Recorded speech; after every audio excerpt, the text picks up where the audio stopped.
ನಮಸ್ಕಾರ ವೀಕ್ಷಕರೇ, real heroes of lockdown ವಿಶೇಷ ಕಾರ್ಯಕ್ರಮಕ್ಕೆ ಆತ್ಮೀಯವಾಗಿ ಸ್ವಾಗತ. ನಾನು ತೇಜಸ್ ಬಂಗೇರ.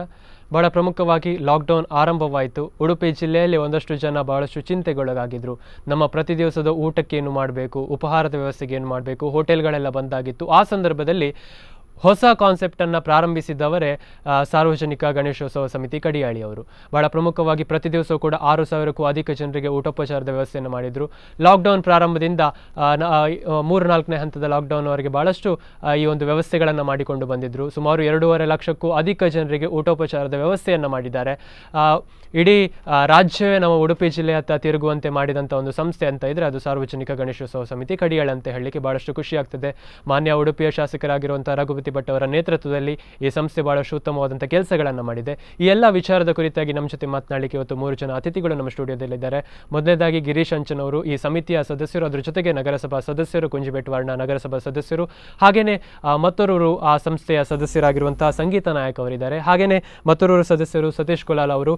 ಅವರ ಬಗ್ಗೆ ಹೇಳಬೇಕು ಅಂತಿದ್ರೆ ಆಸರೆ ಚಾರಿಟೇಬಲ್ ಟ್ರಸ್ಟ್ನ ಕೋಶಾಧಿಕಾರಿಗಳು ಕೂಡ ಹೌದು. ಮೊದಲನೇದಾಗಿ ಅವರೆಲ್ಲರನ್ನ ಕಾರ್ಯಕ್ರಮಕ್ಕೆ ಬರಮಾಡಿಕೊಳ್ಳೋಣ. 3 ಜನಕ್ಕೆ ಕಾರ್ಯಕ್ರಮಕ್ಕೆ ಸ್ವಾಗತ. ಸರ್, ಮೊದಲನೇದಾಗಿ ಗಿರೀಶ್ ಅಂಚನ್ ಅವರಲ್ಲಿ ಪ್ರಾರಂಭಿಸ್ತೀನಿ. ಸರ್, ಈ ಲಾಕ್ಡೌನ್ ಅನ್ನುವಂಥ ಒಂದಷ್ಟು ವ್ಯವಸ್ಥೆಗಳಾಯಿತು, ಜನರ ಸ್ಥಿತಿಗಳು ಅತಂತ್ರ ಆಯಿತು. ಕೊರೋನಾ ಅನ್ನುವಂಥದ್ದು ಪ್ರತಿಯೊಬ್ಬರ ಜೀವನಕ್ಕೂ ದೊಡ್ಡ ಹೊಡೆತ ಕೊಟ್ಟಿತ್ತು. ಅದರ ಬಗ್ಗೆ ಏನು ಹೇಳ್ತೀರಾ ಸರ್? ಈ ಕೋವಿಡ್-19 ಎಂಬ ಮಹಾಮಾರಿ ಕೇವಲ ನಮ್ಮ ಉಡುಪಿ ಜಿಲ್ಲೆ ಮಾತ್ರ ಅಲ್ಲ, ಇಡೀ ಪ್ರಪಂಚದಲ್ಲೇ ಒಂದು ರೀತಿಯ ಅದರ ರುದ್ರ ತಾಂಡವನ್ನು ಇಡೀ ಪ್ರಪಂಚದ ಜನಕ್ಕೆ ಅದು ನೀಡಿದೆ. ಅದರಲ್ಲಿ ನಮ್ಮ ಭಾರತ ದೇಶ ಕೂಡ ಅದಕ್ಕೆ ಹೊರತಾಗಿರಲಿಲ್ಲ. ಅದೇ ರೀತಿ ನಮ್ಮ ರಾಜ್ಯ, ನಮ್ಮ ಉಡುಪಿ ಜಿಲ್ಲೆಯಲ್ಲಿ ಕೂಡ ಇದರ ಹೊಡೆತ ಭಾಳಷ್ಟು ಜನರಿಗೆ ಆಗಿದೆ. ಅದು ಆರೋಗ್ಯ ದೃಷ್ಟಿಯಲ್ಲಿ ಒಂದು ರೀತಿಯಲ್ಲಿದ್ದರೆ, ಆನಂತರ ಬಂದಂಥ ಲಾಕ್ಡೌನ್ ಪರಿಸ್ಥಿತಿ, ಅದರಲ್ಲಿ ಅವರಿಗೆ ಆರ್ಥಿಕವಾಗಿ ಕೂಡ ಅನೇಕ ತೊಂದರೆಗಳನ್ನು ನಮ್ಮ ಸ್ಥಳೀಯ ಜನರು ಕೂಡ ಅನುಭವಿಸಿದ್ದಾರೆ. ಇಂಥ ಒಂದು ಸಂಕಷ್ಟ ಅಂದರೆ ಬೇರೆ ಬೇರೆ ಸಮಯದಲ್ಲಿ ಅನೇಕ ತೊಂದರೆಗಳು ನಮ್ಮ ದೇಶದಲ್ಲೇ ಪ್ರಪಂಚದಲ್ಲಿ ಬಂದಿದೆ. ಆದರೆ ಕೋವಿಡ್-19 ಎನ್ನುವುದು ಒಂದು ನಮಗೆ ಪ್ರಥಮವಾಗಿ ಬಂದಂಥ ಅಂಥದ್ದನ್ನು ಎದುರಿಸುವಂಥ ಒಂದು ಶಕ್ತಿ ಕೂಡ ನಮ್ಮ ಜನರಲ್ಲಿ ಪ್ರಾರಂಭದಲ್ಲಿ ಇರಲಿಲ್ಲ. ಕೊನೆಗೆ ಸರ್ಕಾರ, ಕೇಂದ್ರ ಸರ್ಕಾರ, ರಾಜ್ಯ ಸರ್ಕಾರ, ಜಿಲ್ಲಾಡಳಿತ ಎಲ್ಲವೂ ಸೇರಿ ಜನರನ್ನು ಒಂದು ರೀತಿಯಲ್ಲಿ ವಿಶ್ವಾಸಕ್ಕೆ ತೆಗೆದುಕೊಂಡು, ಯಾಕಂತ ಹೇಳಿದರೆ ಸರ್ಕಾರಗಳು ಅಥವಾ ಯಾವುದೇ ಸಂಘ ಸಂಸ್ಥೆಗಳು ಏನು ಮಾಡಬೇಕಾದ್ರೆ ಪ್ರತಿ ಜನರು ಕೂಡ ಅದಕ್ಕೆ ಸ್ಪಂದನೆ ಮಾಡಬೇಕಾಗ್ತದೆ. ಯಾಕಂತ ಹೇಳಿದರೆ ಸರ್ಕಾರಕ್ಕೂ ನಮಗೆಲ್ಲರಿಗೂ ಇರೋದು ಜನರ ಆರೋಗ್ಯ ಮತ್ತು ಅವರ ಹಿತದೃಷ್ಟಿಯನ್ನು ಕಾಪಾಡೋದು. ಈ ನಿಟ್ಟಿನಲ್ಲಿ ಎಲ್ಲರೂ ಸೇರಿ ಸಾಕಷ್ಟು ಪ್ರಯತ್ನಗಳನ್ನು ಮಾಡಿದ್ದಾರೆ. ಅದೇ ರೀತಿ ನಾವು ನಮ್ಮ ಸಾರ್ವಜನಿಕ ಗಣೇಶೋತ್ಸವ ಸಮಿತಿ ಆಸರೆ ಚಾರಿಟೇಬಲ್ ಟ್ರಸ್ಟ್ನ ನೇತೃತ್ವದಲ್ಲಿ ಕೂಡ ಉಡುಪಿಯ ನಮ್ಮ ಭಾಗದ ಜನತೆಗೆ ನಾವು ಆದಷ್ಟು ನಮ್ಮ ಸಂಘಟನೆಯ ಪ್ರಯತ್ನದಿಂದ ನಾವು ಅದನ್ನು ಮಾಡಿದ್ದೇವೆ. ಕರೆಕ್ಟ್. ಎಸ್ ಸರ್, ಇದರ ಬಗ್ಗೆ ಇನ್ನಷ್ಟು ಮಾತನಾಡೋಣ. ಮೇಡಮ್, ಸೊ ಲಾಕ್ಡೌನ್ ಅನ್ನುವಂಥದ್ದು ಬಂತು, ಎಲ್ಲರಿಗೂ ಕೂಡ ಒಂದಷ್ಟು ಡೌಟ್ ಇತ್ತು, ಏನು ಮುಂದೆ ಏನು ಅಂತ. ಆ ಸಂದರ್ಭದಲ್ಲಿ ಆ ಪರಿಸ್ಥಿತಿಯ ಬಗ್ಗೆ ನಾವುಗಳು ಮಾತನಾಡುವ. ನಿಮ್ಮ ಸಾರ್ವಜನಿಕ ಗಣೇಶೋತ್ಸವ ಸಮಿತಿಯ ಬಗ್ಗೆ ಮಾತನಾಡಲೇಬೇಕು. ಅದಕ್ಕಿಂತ ಮೊದಲು ಮೇಡಮ್, ಕೊರೋನಾ ಅನ್ನುವಂಥ ಮಹಾಮಾರಿ ಎಲ್ಲರಿಗೂ ಕೂಡ ದೊಡ್ಡ ಮಟ್ಟಿನ ಹೊಡೆತ ಕೊಟ್ಟಿತ್ತು. ಅದರ ಬಗ್ಗೆ ಏನು ಹೇಳ್ತೀರಾ ಮೇಡಮ್? ಇದು ಒಂದು ಇಡೀ ಜಗತ್ತಿಗೆ ಒಂದು ಇದರ ಹಾಗೆ ಆಗಿದೆ, ಅಂದ್ರೆ ಲೆಸನ್ ಆಗಿ ಆಗಿದೆ. ನಾವಂದ್ರೆ ಯಾವುದಕ್ಕೆ ಸಹ ಇದು ಇಲ್ಲ ಅಂತ ಹೇಳಿ ದೇವರು ಕೊಟ್ಟದ್ದು, ದೇವರ ಮೇಲೆ ಒಂದು ನಂಬಿಕೆ ಇಡಬೇಕು ಅಷ್ಟೇ. ಮತ್ತೆ ನಮ್ಗೆ ಸರ್ಕಾರ ಎಂತ ಎಲ್ಲ ಇದು ಕೊಟ್ಟಿದ್ದಾರೆ, ರೂಲ್ಸ್ ಎಲ್ಲ ಕೊಟ್ಟಿದ್ದಾರೆ, ಅದನ್ನು ಕರೆಕ್ಟ್ ಆಗಿ ಫಾಲೋ ಮಾಡಬೇಕು ಅಂತ ಹೇಳಿ. ಸರಿ ಸರ್, ಸೊ ಇದ್ರ ಬಗ್ಗೆ ನಾವುಗಳು ಮಾತನಾಡ್ತಾ ಹೋದಂದ್ರೆ ಎಲ್ಲರ ಪರಿಸ್ಥಿತಿ ಪ್ರಾರಂಭದಲ್ಲಿ ಅತಂತ್ರವಾಗಿತ್ತು. ಏನು ಮಾಡಬೇಕು ಅನ್ನುವಂಥದ್ದು ಬಹಳ ದೊಡ್ಡ ಮಟ್ಟಿನ ಕನ್ಫ್ಯೂಷನ್ ಆಗಿತ್ತು. ಆ ಸಂದರ್ಭದಲ್ಲಿ ಇಂಥ ಯೋಜನೆಗಳನ್ನು ಹಮ್ಮಿಕೊಳ್ಬೇಕು ಅಂತ ಯಾಕೆ ಅನಿಸ್ತು ಸರ್? ಅಂದರೆ ಈ ಕೊರೋನಾ ಅಂದರೆ ಮಹಾ ದೊಡ್ಡ ಹರಡುವಂಥ ಕಾಯಿಲೆ.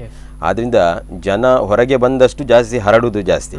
ಆದ್ದರಿಂದ ಈಗ ಕೇಂದ್ರ ಸರ್ಕಾರ ಏನೊಂದು ಗಟ್ಟಿ ನಿರ್ಧಾರ ಮಾಡಿಕೊಂಡು ಲಾಕ್ಡೌನ್ ಎನ್ನುವಂಥದ್ದು ತಂದಿತ್ತು.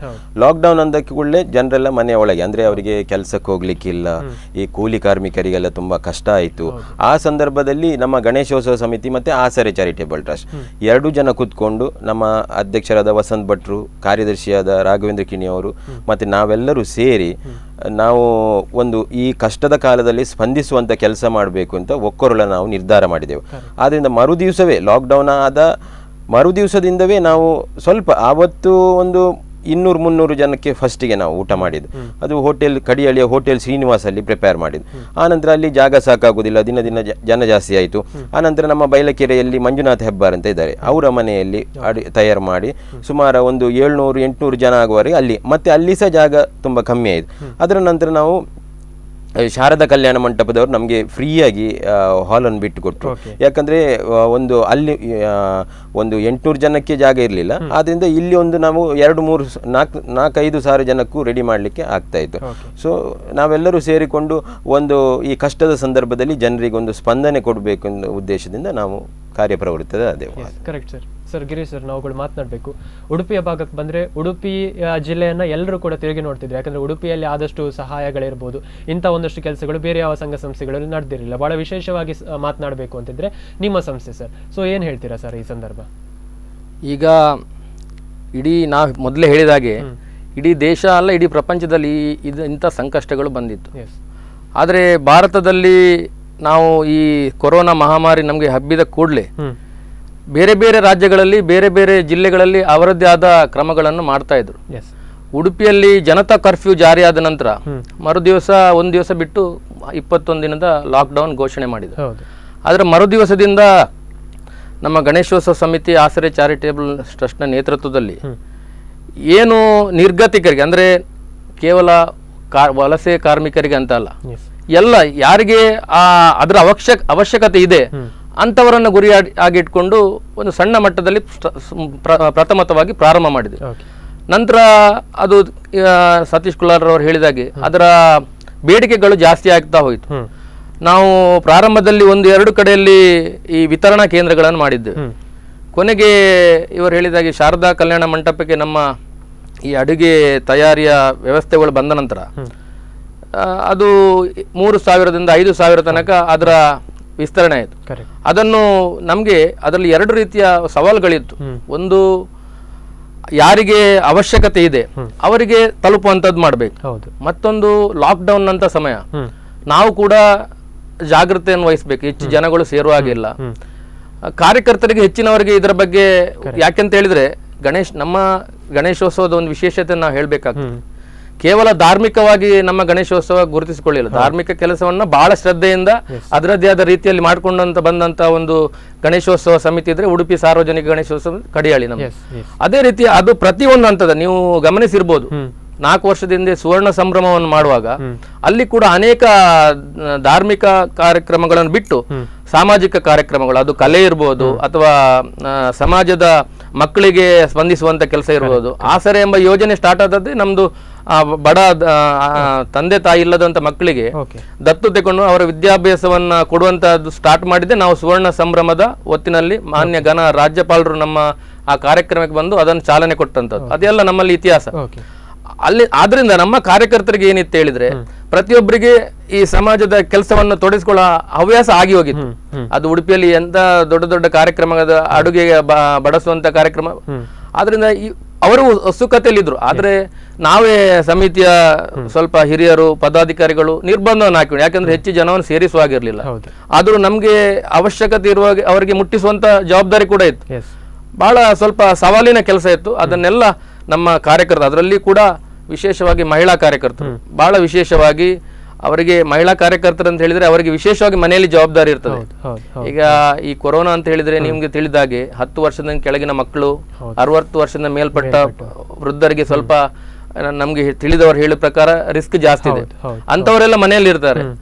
ಅಂತದ್ರಲ್ಲಿ ಅವರು ಬೆಳಿಗ್ಗೆ ಬೇಗ 4:15 ಗಂಟೆಗೆ ಬಂದಿದ್ದಾರೆ, 6 ಗಂಟೆಗೆ ಬಂದ ಅಂತ ಒಟ್ಟಾಗಿ ಟೋಟಲ್ ಒಂದು ಟೀಮ್ ವರ್ಕ್ ಮಾಡಿ ಒಂದು ಸವಾಲಿನ ರೀತಿಯಲ್ಲಿ ಕೆಲಸ ಮಾಡಿದೆ. ಅದರ ಒಂದು ತೃಪ್ತಿ ನಮ್ಗೆ ಇದೆ. ಖಂಡಿತ ಖಂಡಿತ ಖಂಡಿತ. ಎಸ್ ಮೇಡಮ್, ಮಹಿಳಾ ಸದಸ್ಯರಾಗಿದ್ದುಕೊಂಡು ಸಂಸ್ಥೆಯ ಕುರಿತಾಗಿ, ಸೊ ಲಾಕ್ಡೌನ್ ಅಲ್ಲಿ ಮಾಡಿದಂತಹ ಕೆಲಸ ಕಾರ್ಯಗಳ ಕುರಿತಾಗಿ ಏನ್ ಹೇಳ್ತೀರಾ ಮೇಡಮ್? ಮಹಿಳೆಯರಿಗೆ ಮನೆಯದು ಎಲ್ಲ ಜವಾಬ್ದಾರಿ ಮುಗಿಸ್ಕೊಂಡು ಬರುದಂದ್ರೆ ಸ್ವಲ್ಪ ಕಷ್ಟ ಆಗ್ತಿತ್ತು. ಆದ್ರೆ ಈ ಸಂದರ್ಭದಲ್ಲಿ ನಮ್ಮ ಗಣೇಶೋತ್ಸವ ಸಮಿತಿಯ ಎಲ್ಲ ಮಹಿಳೆಯರು ಏನ್ ಇದು ಮಾಡದೆ, ಭೇದ ಭಾವ ಮಾಡದೆ, ಬೇಜಾರು ಮಾಡದೆ, ಬೇಗ ಬೆಳಗ್ಗೆ ಬಂದು ಅಲ್ಲಿ ಎಲ್ಲ ತರಕಾರಿ ಹಚ್ಚೋದ್ರಿಂದ, ಎಲ್ಲ ಪ್ಯಾಕಿಂಗ್ ಮಾಡೋ ಇದರಿಂದ, ಎಲ್ಲ ಪಾತ್ರೆ ಎಲ್ಲ ಕ್ಲೀನಿಂಗ್ ಎಲ್ಲ ವರ್ಕ್ ಎಲ್ಲ ಖುಷಿಯಲ್ಲಿ ಮಾಡ್ತಿದ್ವಿ, ಯಾರಿಗೇನು ಬೇಜಾರಿರ್ಲಿಲ್ಲ ಮಾಡೋದ್ರಲ್ಲಿ. ಸರ್, ಅದರ ಜೊತೆಗೆ ನಾವುಗಳು ಕೇಳಬೇಕು, ಸಾರ್ವಜನಿಕ ಗಣೇಶೋತ್ಸವ ಸಮಿತಿಯ ಬಗ್ಗೆ ಒಂದಷ್ಟು ಮಾತನಾಡಿದೆ. ನಿಮ್ಮ ಸಂಸ್ಥೆಯ ಕುರಿತಾಗಿ, ಆಸರೆ ಚಾರಿಟೇಬಲ್ ಟ್ರಸ್ಟ್ನ ಕುರಿತಾಗಿ. ಅದೇ ನಮ್ಮ ಗಿರೀಶ್ ಜನರು ಹೇಳಿದಾಗೆ ನಮ್ಮದು ನಾವೆಲ್ಲ ಕಡಿಯಾಳಿ ಸಾರ್ವಜನಿಕ ಗಣೇಶೋತ್ಸವ ಸಮಿತಿಯ ಸದಸ್ಯರು. ಸೊ 50ನೇ ವರ್ಷದ ಸಂದರ್ಭದಲ್ಲಿ ನಮ್ಮ ಎಲ್ಲ ಸದಸ್ಯರು ಸೇರಿ ಒಂದು ಏನಾದೊಂದು ಹೊಸ ಯೋಜನೆ, ಅಂದರೆ 50ನೇ ವರ್ಷಕ್ಕೆ ಒಂದು ಏನಾದರೂ ನೆನಪಿರುವಂಥ ಒಂದು ಯೋಜನೆಯನ್ನು ರೂಪಿಸಬೇಕು ಎಂದು ಹಿರಿಯರೆಲ್ಲ ಸೇರಿ ನಿರ್ಧಾರ ಮಾಡಿದಾಗ ಒಂದು ಆಸರೆ ಯೋಜನೆ ಅನ್ನುವಂಥದ್ದು ತಂದೆವು. ಆಸರೆ ಯೋಜನೆ ಅಂದರೆ ತಂದೆ ತಾಯಿ ಇಲ್ಲದ ಮಕ್ಕಳನ್ನು ವಿದ್ಯಾಭ್ಯಾಸಕ್ಕೆ ದತ್ತು ತಗೊಳ್ಳೋದು. ವಿದ್ಯಾಭ್ಯಾಸ ಅಂದರೆ ಅವರು ಸರಕಾರಿ ವೆಚ್ಚ ಅಂದರೆ ಮೆರಿಟ್ ಬರಬೇಕು. ಸೊ ಮೆರಿಟ್ ಬಂದ ಎಲ್ಲ ಮಕ್ಕಳನ್ನು, ಅಂದರೆ ಈಗ ಮೆರಿಟ್ ಅಂದರೆ ಒಂದು 10ನೇ ಕ್ಲಾಸ್ ನಂತರ ಮೆರಿಟ್ ಶುರುವಾಗ್ತದೆ, ಅಷ್ಟ ತನಕ ನಾವು ಕಲಿಸ್ತೇವೆ ಎಲ್ಲವೂ. ಅಂದರೆ ಮತ್ತೆ ಇಂಜಿನಿಯರಿಂಗ್ ಅಥವಾ MBBS ಕಲಿಯೋದಾದರೂ ಮೆರಿಟ್ ಬಂದಾಗ ನಾವು ಎಲ್ಲ ಅವರ ಜವಾಬ್ದಾರಿ, ಅಂದರೆ ಅವರು MBBS ಕಲಿಯೋದಾದರೂ ಅಲ್ಲಿ ತನಕ ನಾವು ಕಲಿಸ್ತೇವೆ. ಒಟ್ಟಿಗೆ 25 ಮಕ್ಕಳನ್ನು ನಾವು ದತ್ತು ತಗೊಂಡಿದ್ದೇವೆ. ಸೊ ಇದು ಅವತ್ತಿನಿಂದ ಪ್ರಾರಂಭವಾದ ಒಂದು ವ್ಯವಸ್ಥೆ. ಅದ ನಂತರ ನಾವು ಆಸರೆ ಚಾರಿಟೇಬಲ್ ಟ್ರಸ್ಟ್ ಮಾಡಿಕೊಂಡು ಅದಕ್ಕೊಂದು ರೂಪುರೇಷೆಗಳನ್ನು ಸಿದ್ಧಪಡಿಸಿ, ಮತ್ತೆ ಆಸರೆ ಚಾರಿಟೇಬಲ್ ಟ್ರಸ್ಟ್ ಎನ್ನುವಂಥದ್ದು ಖಾಲಿ ಒಂದು ಇದೆ, ಖಾಲಿ ಮಕ್ಕಳನ್ನು ಒಂದು ದತ್ತು ತಗೊಂಡು ಸಾಕುವುದಂತಲ್ಲ, ನಾವು ಎಲ್ಲ ಇದರಲ್ಲಿ ಸಹ ಇದ್ದೇವೆ. ಯಾಕಂದರೆ ನೋಡಿ, ಮೊನ್ನೆ ಈ ಅನ್ನದಾಸೋಹದ ಕಾರ್ಯಕ್ರಮದಲ್ಲಿ ನಮ್ಮದು ಸಂಪೂರ್ಣವಾಗಿ ಆಸರೆ ಚಾರಿಟೇಬಲ್ ಟ್ರಸ್ಟ್ ತನ್ನನ್ನು ತೊಡಗಿಸಿಕೊಂಡಿತ್ತು. ಅಂದರೆ ಗಣೇಶೋತ್ಸವ ಸಮಿತಿ ಮತ್ತು ಆಸರೆ ಚಾರಿಟೇಬಲ್ ಟ್ರಸ್ಟ್. ಹಾಗೆ ಈ ಒಂದು ಲಾಕ್ಡೌನ್ ಸಂದರ್ಭದಲ್ಲಿ ಆಶಾ ಕಾರ್ಯಕರ್ತೆಯರು ತುಂಬ ಕೆಲಸ ಮಾಡಿದ್ದಾರೆ, ಈ ನಮ್ಮ ಈ ಸಮಾಜಕ್ಕೆ ತುಂಬ ಒಂದು ಕೆಲಸ ಮಾಡಿದ್ದಾರೆ. ಸೊ ಅಂಥವರನ್ನು ಗುರುತಿಸಿ ಉಡುಪಿ ವಿಧಾನಸಭಾ ಕ್ಷೇತ್ರದ 184 ಆಶಾ ಕಾರ್ಯಕರ್ತರಿಗೆ ತಲಾ 2,000ದಂತೆ ನಾವು ಗೌರವಧನ ಕೊಟ್ಟಿದ್ದೇವೆ. ಹಾಗೆ ಆ ಟೈಮಲ್ಲಿ ಕೆಲವರೆಲ್ಲ ಈ ಕೆಲವೊಂದು ಕಾಯಿಲೆ, ಹೃದಯ ಸಂಬಂಧಿ ಕಾಯಿಲೆ, ಕ್ಯಾನ್ಸರ್ ಕಾಯಿಲೆ, ಹಾಗೆ ಕೆಲವರಿಗೆ ಮನೆಯಲ್ಲಿ ಏನು ತುಂಬ ಕಷ್ಟದ ಪರಿಸ್ಥಿತಿ, ಅಂತ ಕೆಲವು ಮನೆಗಳನ್ನು ಗುರುತಿಸಿ ಒಂದು ಸಾಧಾರಣ ಒಂದು 5,000 ಲೆಕ್ಕದಲ್ಲಿ ಒಂದು 20 ಜನರಿಗೆ ನಾವು ಲಾಕ್ಡೌನ್ ಸಂದರ್ಭದಲ್ಲಿ ಟ್ರಸ್ಟ್ ವತಿಯಿಂದ ಧನ ಸಹಾಯವನ್ನು ಮಾಡಿದ್ದೇವೆ. ಸೊ ಈ ಎಲ್ಲ ಕಾರ್ಯಕ್ರಮಗಳು ನಾವು ಅದರ ನಂತರ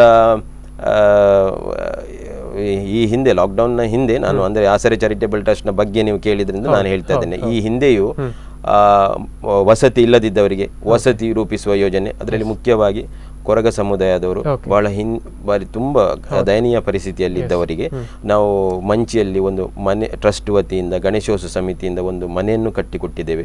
ಮತ್ತು ಉಡುಪಿ ನಗರದಲ್ಲಿ ಇನ್ನೂ ಕೆಲವು ಕಡೆ ವಿದ್ಯುತ್ ಇಲ್ಲದೆ ಕೆಲವು ಮನೆಗಳುಂಟು. ಸೊ ಅಂಥ ಮನೆಗಳನ್ನು ಗುರುತಿಸಿ ಈಗಾಗಲೇ ಸಾಧಾರಣ ಒಂದು 8 ಮನೆಗಳನ್ನು ಗುರುತಿಸಿ ನಾವು ಇದು ವಿದ್ಯುತ್ ಶಕ್ತಿ ಕನೆಕ್ಷನ್ ಅನ್ನು ಮಾಡಿದ್ದೇವೆ. ಇದೆಲ್ಲ ಇನ್ನು ಮುಂದೆಯೂ ಈ ರೀತಿ ಬೇರೆ ಬೇರೆ ಹೊಸ ಹೊಸ ಯೋಜನೆಗಳನ್ನು ರೂಪಿಸುವಂಥದ್ದು ಒಂದು ನಮ್ಮ ಯೋಜನೆ ಇದೆ. ಮತ್ತೆ ಇದರ ಜೊತೆಗೆ ಎಜುಕೇಶನ್ ಅಲ್ಲಿ ಸಹ ಹಾಗೆ ನಾವು ಆಸರೆ ಚಾರಿಟೇಬಲ್ ಟ್ರಸ್ಟ್ ಅಲ್ಲಿ ಖಾತೆಯನ್ನು ಶಿಶು ಮಂದಿರ ಅಂತ ಒಂದು ಉಂಟು, ಅಂದ್ರೆ ಸಣ್ಣ ಮಕ್ಕಳದ್ದು, ಆ ಶಿಶು ಮಂದಿರವನ್ನು ಸಹ ನಡೆಸ್ತಾ ಇದ್ದೇವೆ. ಸರ್, ನಾನು ಗಿರೀಶ್ ಅವರಲ್ಲಿ ಕೇಳ್ಬೇಕು ಸರ್, ಬಹಳ ಪ್ರಮುಖವಾಗಿ ಉಡುಪಿಯ ಭಾಗಕ್ಕೆ ಬಂದರೆ ಉಡುಪಿಯ ಶಾಸಕರು ಬಹಳಷ್ಟು ಅಭಿವೃದ್ಧಿ ಕೆಲಸಗಳನ್ನು ಮಾಡ್ತಾನೆ. ಅದರ ಜೊತೆಗೆ ಈ ಒಂದು ಸಂಸ್ಥೆಯಲ್ಲಿ ನೇತೃತ್ವವನ್ನು ಇಟ್ಟುಕೊಂಡು ಬಹಳ ಪ್ರಮುಖವಾಗಿ ಆ ಸಮಯದಲ್ಲಿ ಬೇಕಿದ್ದದ್ದು ಊಟೋಪಚಾರದ ವ್ಯವಸ್ಥೆ, ಅದನ್ನು ಮಾಡಿಕೊಡುವಲ್ಲಿ ಉಡುಪಿಯ ಶಾಸಕರು ನಿಮ್ಮ ಜೊತೆ ನೇತೃತ್ವವನ್ನು ವಹಿಸಿದ್ರು. ಅದರ ಬಗ್ಗೆ ಏನು ಹೇಳ್ತೀರಾ ಸರ್? ಈಗ ಉಡುಪಿಯ ಶಾಸಕರು ನಮ್ಮ ಗಣೇಶೋತ್ಸವ ಸಮಿತಿಯ ಗೌರವಾಧ್ಯಕ್ಷರು, ಅವರ ನೇತೃತ್ವದಲ್ಲಿ ಮಾರ್ಗದರ್ಶನದಲ್ಲಿ ನಾವೆಲ್ಲರೂ ಒಂದು ಮೊದಲೇ ಹೇಳಿದಾಗೆ ಒಂದು ಸಂಘಟನೆಯ ರೂಪದಲ್ಲಿ ಕೆಲಸ ಮಾಡಿದ್ದೇವೆ. ನೀವು ಹೇಳಿದಾಗೆ ಆ ಲಾಕ್ಡೌನ್ನ ಸಂದರ್ಭದಲ್ಲಿ ಉಡುಪಿಯ ಜನತೆಗೆ ಆ ಊಟದ ಏನು ಅವಶ್ಯಕತೆ ಇತ್ತು ಅದು ಒಂದು ರೀತಿಯಲ್ಲಿ ನಾವು ಪೂರೈಸಿದೆ ಅಂತ ನಿಮ್ಮ ಮಾಧ್ಯಮಗಳಲ್ಲೂ ಎಲ್ಲರಿಗೂ ಗೊತ್ತಾಗಿದೆ, ಎಲ್ಲ ನ್ಯೂಸ್ ಚಾನೆಲ್ಗಳಲ್ಲಿ ಅದು ಬಂದಿದೆ. ಆದರೆ ಒಟ್ಟಿಗೆ ಈಗ ಒಂದು ಆಪಾದನೆ ಮಾಡ್ತಾ ಇದ್ರು, ನಾನು ಅದನ್ನು ಸ್ಪಷ್ಟೀಕರಣ ಹೇಳಬೇಕಾಗ್ತದೆ. ನೀವು ಕೇವಲ ವಲಸೆ ಕಾರ್ಮಿಕರಿಗೆ ನೀಡಿದ್ದೀರಿ, ಯಾಕೆಂತ ಹೇಳಿದ್ರೆ ಇವತ್ತು ಉಡುಪಿ ಬೆಳೀತಾ ಇರುವಂತ ನಗರ, ಉಡುಪಿ ನಗರ ಬೆಳಿಬೇಕಾದ್ರೆ ಆ ಕಾರ್ಮಿಕರು ಏನಿದ್ದಾರೆ ಅವರು ವಲಸೆ ಕಾರ್ಮಿಕರಾಗಿರ್ಬೋದು, ಆದರೆ ಎಷ್ಟೋ ಜನ ಇಲ್ಲಿ ಬಂದು 15 ವರ್ಷ 20 ವರ್ಷ, ಕೆಲವರು 5 ವರ್ಷ, ಕೆಲವರು ಇಲ್ಲೇ ಸ್ವಂತ ಮನೆಗಳನ್ನು ಮಾಡಿಕೊಂಡಿದ್ದವರು ಎಲ್ಲ ಇದ್ದಾರೆ. ಉಡುಪಿಯ ಬೆಳವಣಿಗೆಗೆ ಈಗ ಯಾವುದೇ ಅಭಿವೃದ್ಧಿ ಕಾರ್ಯಗಳಾಗಬೇಕು ಏನಾಗಬೇಕು, ಆ ವಲಸೆ ಕಾರ್ಮಿಕರು ಬಹಳ ಪ್ರಾಮುಖ್ಯವಾಗಿದ್ದರು. ನಾವು ಊಟ ಉಪಚಾರವನ್ನು ಕೊಡುವಾಗ ಅವರನ್ನೇ ಇರಲಿಲ್ಲ, ಆದರೆ ಯಾರಿಗೆ ಅಗತ್ಯ ಇತ್ತು ಆ ಒಂದು ಶ್ರಮಿಕ ವರ್ಗಕ್ಕೆ ಖಂಡಿತ. ಮತ್ತೆ ಯಾರಿಗೆ ಆದ್ಯತೆ ಇತ್ತು ಅವರಿಗೆ ಎಲ್ಲರಿಗೆ ನಾವು ಕೊಟ್ಟಿದ್ದೇವೆ. ಖಂಡಿತ ಆದ್ರೆ ಅದ್ರ ಗರಿಷ್ಠ ಪ್ರಮಾಣದ ಉಪಯೋಗವನ್ನು ಆ ಕಾರ್ಮಿಕ ವರ್ಗ ಪಡ್ಕೊಂಡಿತ್ತು. ಒಂದು ರೀತಿಯಲ್ಲಿ ಊಟೋಪಚಾರದ ವ್ಯವಸ್ಥೆ ಆದ್ರೆ ಮತ್ತೆ ನಮ್ಮ ಶಾಸಕರ ನೇತೃತ್ವದಲ್ಲಿ ಆ ಆಹಾರದ ದಿನನಿತ್ಯಕ್ಕೆ ಸರ್ ಇದರ ಬಗ್ಗೆ ಮಾತನಾಡ್ತೇನೆ. ಶಾಸಕರೇ ನೇರ ಸಂಪರ್ಕದಲ್ಲಿ ನಮ್ಮ ಜೊತೆ ಇದ್ದಾರೆ, ಅವ್ರ ಜೊತೆ ಮಾತನಾಡಿಕೊಳ್ಳೋಣ. ಸರ್ ನಮಸ್ತೆ. ಹಲೋ ಹಲೋ ಸರ್ ನಮಸ್ತೆ. ನಮಸ್ತೆ ಸರ್, ಮೊದಲನೇದಾಗಿ ಬಹಳ ಈ ಒಂದು ವಿಷಯದ ಕುರಿತಾಗಿ ತುಂಬಾ ಮಾತನಾಡ್ತಾ ಇದ್ವಿ ನಾವು. ಸಾರ್ವಜನಿಕ ಗಣೇಶೋತ್ಸವ ಸಮಿತಿ ಕಡಿಯಾಳಿಯ ವತಿಯಿಂದ ಲಾಕ್ಡೌನ್ ನ ಸಮಯದಲ್ಲಿ ಯಾರಿಗೂ ಕೂಡ ಊಟೋಪಚಾರದ ಅವಶ್ಯಕತೆ ಇತ್ತು, ಅವರಿಗೆ ಮುಟ್ಟಿಸುವಂತ ಕೆಲಸವನ್ನ ತಾವುಗಳು ಮಾಡಿದ್ರಿ ಸರ್. ಮೊದಲನೇದಾಗಿ ಸ್ಪಂದನ ವಾಹಿನಿಯ ಕಡೆಯಿಂದ ಅಭಿನಂದನೆಗಳು ಸರ್. ಸರ್ ನಮಸ್ತೆ, ಕೇಳ್ತಿದ್ಯಾ ಸರ್? ಸರ್ ಮೊದಲನೇದಾಗಿ ನಮ್ಮ ಸ್ಪಂದನ ವಾಹಿನಿಯ ಕಡೆಯಿಂದ ಸರ್. ಹಲೋ ಸರ್, ಕೇಳ್ತಿದ್ಯಾ ಸರ್? ಮೊದಲನೇದಾಗಿ ಸ್ಪಂದನ ವಾಹಿನಿಯ ಕಡೆಯಿಂದ ಅಭಿನಂದನೆ. ಹಲೋ ಎಸ್, ಮತ್ತೊಮ್ಮೆ ಅವರನ್ನ ಸಂಪರ್ಕಕ್ಕೆ ತೆಗೆದುಕೊಳ್ಳುವಂತ ಪ್ರಯತ್ನವನ್ನ ಮಾಡ್ತೇವೆ ಸರ್. Yes sir. ಅದೇ ನಾವು ಆಹಾರದ ಒಂದು ಪೂರೈಕೆ ಆದರೆ ಜನಗಳಿಗೆ ದಿನನಿತ್ಯದ ದಿನಸಿ ವಸ್ತುಗಳ ಅವಶ್ಯಕತೆ ಆ ಸಂದರ್ಭದಲ್ಲಿ ಇತ್ತು. ಯಾಕೆ ಹೇಳಿದ್ರೆ ವಲಸೆ ಕಾರ್ಮಿಕರು ಅಂತ ಹೇಳಿದ್ರಲ್ಲ, ನಮ್ಮ ವಾರ್ಡ್ಗಳಲ್ಲಿ ನಾವೀಗ ವಾರ್ಡ್ಗಳನ್ನು ತಗೊಂಡ್ರು, ಅಲ್ಲಿ ಕೂಡ ಅನೇಕ ಈ BPL ಕಾರ್ಡ್ಗಳು ಇದ್ರೂ ಸಹ ಆ ಸಮಯದಲ್ಲಿ ಲಾಕ್ಡೌನ್ ಆದಂತ ಸಂದರ್ಭದಲ್ಲಿ ಮೊದಲಿಗೆ ಬಹಳ ಸಮಸ್ಯೆ ಆಗಿತ್ತು. ನಮ್ಮ ಶಾಸಕರು ಈ ಮಠಗಳಿಂದ ಇದರಿಂದ ಬಂದಂತ ಕಿಟ್ಗಳನ್ನ ನೇರವಾಗಿ ತಹಶೀಲ್ದಾರ್ VA ಮುಖಾಂತರವೇ, ಅಂದ್ರೆ ನಮ್ಮ ವಾರ್ಡ್ಗಳಲ್ಲಿ ಕೌನ್ಸಿಲರ್ ಮುಖಾಂತರ ನಾವು ನೇತೃತ್ವದಲ್ಲಿ ಹಂಚಿದ್ದೇವೆ. ಅದು ಎಲ್ಲ ವಾರ್ಡ್ಗಳಲ್ಲಿ ಒಂದು ರೀತಿಯಲ್ಲಿ ಆ ವರ್ಗಕ್ಕೆ ಹಂಚುವಂಥದ್ದು ಮಾಡಿದೆ. ಆ ನಂತರ ನಾವು ಗಣೇಶೋತ್ಸವ ಸಮಿತಿ ನಮ್ಮ ಆಸರೆ ಚಾರಿಟೇಬಲ್ ಟ್ರಸ್ಟ್ ವತಿಯಿಂದ ಕೂಡ 1800 ಕಿಟ್ಗಳನ್ನು ಉಡುಪಿ ನಗರದ ವಾರ್ಡ್ಗಳಲ್ಲಿ ಹಂಚಿದ್ದೇವೆ. ಅಂದ್ರೆ ಅದರಲ್ಲಿ ಯಾವುದೇ ಪಕ್ಷ ಮತ ಇದು ಜಾತಿ ಧರ್ಮವನ್ನು ನೋಡದೆ ಎಲ್ರಿಗೂ ಸಮಾನವಾದ ರೀತಿಯಲ್ಲಿ. ಮತ್ತೊಮ್ಮೆ ಲೈನ್ ನಲ್ಲಿ ಮಾತನಾಡಿಕೊಳ್ಳೋಣ. ಸರ್ ನಮಸ್ತೆ. ಹಲೋ ಹಲೋ ಸರ್ ನಮಸ್ತೆ, ಧ್ವನಿ ಕೇಳಿಸ್ತಿದ್ಯಾ sir? Okay okay sir. Sir ಬಹಳ ಪ್ರಮುಖವಾಗಿ ಇವತ್ತು ನಮ್ಮ ಜೊತೆ ನಿಮ್ಮ ಸಮಿತಿಯ ಮೆಂಬರ್ಸ್ ಇದ್ದಾರೆ, ಸಾರ್ವಜನಿಕ ಗಣೇಶೋತ್ಸವ ಕಡಿಯಾಳಿ ಸಮಿತಿಯ ಮೆಂಬರ್ಸ್ ಇದ್ದಾರೆ. ಬಹಳ ಪ್ರಮುಖವಾಗಿ ಲಾಕ್ಡೌನ್ ನ ಸಮಯದಲ್ಲಿ ಬಹಳಷ್ಟು ಕೆಲಸವನ್ನ ಮಾಡಿದಿರಿ ಸರ್. ಅದಕ್ಕೆ ಮೊದಲನೇದಾಗಿ ಸ್ಪಂದನ ವಾಹಿನಿಯ ಕಡೆಯಿಂದ ಅಭಿನಂದನೆಗಳು ಸರ್. ಸೊ ಹಾಗೇನೆ ಆ ಸಮಿತಿಯ ಕಡೆಯಿಂದ ಆದಂತಹ ಕೆಲಸ ಕಾರ್ಯಗಳ ಕುರಿತಾಗಿ ಏನ್ ಹೇಳ್ತೀರಾ ಸರ್? ಒಂದು ಅಂದ್ರೆ ಉಡುಪಿ ವಿಧಾನಸಭಾ ಕ್ಷೇತ್ರದಲ್ಲಿ ಈ ಲಾಕ್ಡೌನ್ ಸಂದರ್ಭದಲ್ಲಿ ಒಂದು ಸ್ವಯಂ ಸೇವಕರ ಕೆಲಸವನ್ನ ಇಡೀ ರಾಜ್ಯದ ನಾಯಕರುಗಳು ಗಮನಿಸಿದ್ದಾರೆ. ನೋಡಿ, ಲಾಕ್ಡೌನ್ ಸಂದರ್ಭದಲ್ಲಿ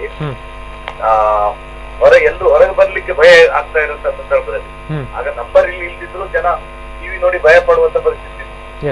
ಆದ್ರೆ ನಮ್ಮ ಜನ ಡೈಲಿ ಅಷ್ಟು ಊಟವನ್ನ ಕೊಡುವಂತದ್ದು ಇದೆಲ್ಲ ಮಾಡ್ತಾ ಇದ್ರು. ವಿಶೇಷವಾಗಿ ಮಹಿಳಾ ಕಾರ್ಯಕರ್ತರು ಸಹಿತ ಕೇಳ್ತಿದೆ ಸರ್, ಹೇಳಿ. ಮಹಿಳಾ ಕಾರ್ಯಕರ್ತರು, ನಮ್ಮ ಸ್ವಯಂ ಸೇವಕರು ಬಹಳ ಒಳ್ಳೆ ಕೆಲಸವನ್ನ ಮಾಡಿದ್ದಾರೆ. Correct sir. ಅದರ ಜೊತೆಗೆ ಪ್ರಾರಂಭದಲ್ಲಿ ಉಡುಪಿಯಲ್ಲಿ 1 ವಾರ ಉಚಿತ ಬಸ್ನ ವ್ಯವಸ್ಥೆಗಳು ಪ್ರಾರಂಭವಾಯಿತು. ಸೊ ಅದರಲ್ಲಿಯೂ ಕೂಡ ಬಹಳ ಮುಖ್ಯವಾದ ಪಾತ್ರವನ್ನ ಗಿರೀಶ್ ಅಂಚನ್ ಅವರು ಕೂಡ ವಹಿಸಿದ್ರು. ಸೊ ಅದರ ಬಗ್ಗೆ ಏನ್ ಹೇಳ್ತೀರಾ ಸರ್?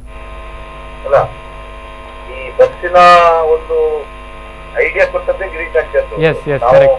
ಗಣೇಶೋತ್ಸವ ಸಮಿತಿಯಲ್ಲಿ ಕೂತ್ಕೊಂಡು ವಾರಂಟಿಯಿಂದ ಊಟದ ವ್ಯವಸ್ಥೆ ಮಾಡ್ತಾ ಇರುವಾಗ ಬಸ್ ಇನ್ನು ಚಾಲಾಗದೆ, ಈಗ ಲಾಕ್ಡೌನ್ ಸ್ವಲ್ಪ ಸಡಿಲಿಕೆ ಆಯ್ತು, ಆದ್ರೆ ಬಸ್ ಚಾಲಾಗದೆ ಕಾರ್ಮಿಕರಿಗೆ ಕಷ್ಟ ಆಗ್ತಾ ಇದೆ. ನಾವು ಬಸ್ಸಿನ ಮಾಲಕರ ಹಲವಾರು ಸಭೆಗಳನ್ನು ಮಾಡಿದ್ರು. ಅವರು ಓಪನ್ ಮಾಡಿ ತಯಾರಿಲ್ಲ, ಸೆಪ್ಟೆಂಬರ್ ಇಂದ ಪ್ರಾರಂಭ ಮಾಡ್ತೇವೆ ಅಂತ ಹೇಳ್ತಾ ಇದ್ದಾರೆ. ಆಗ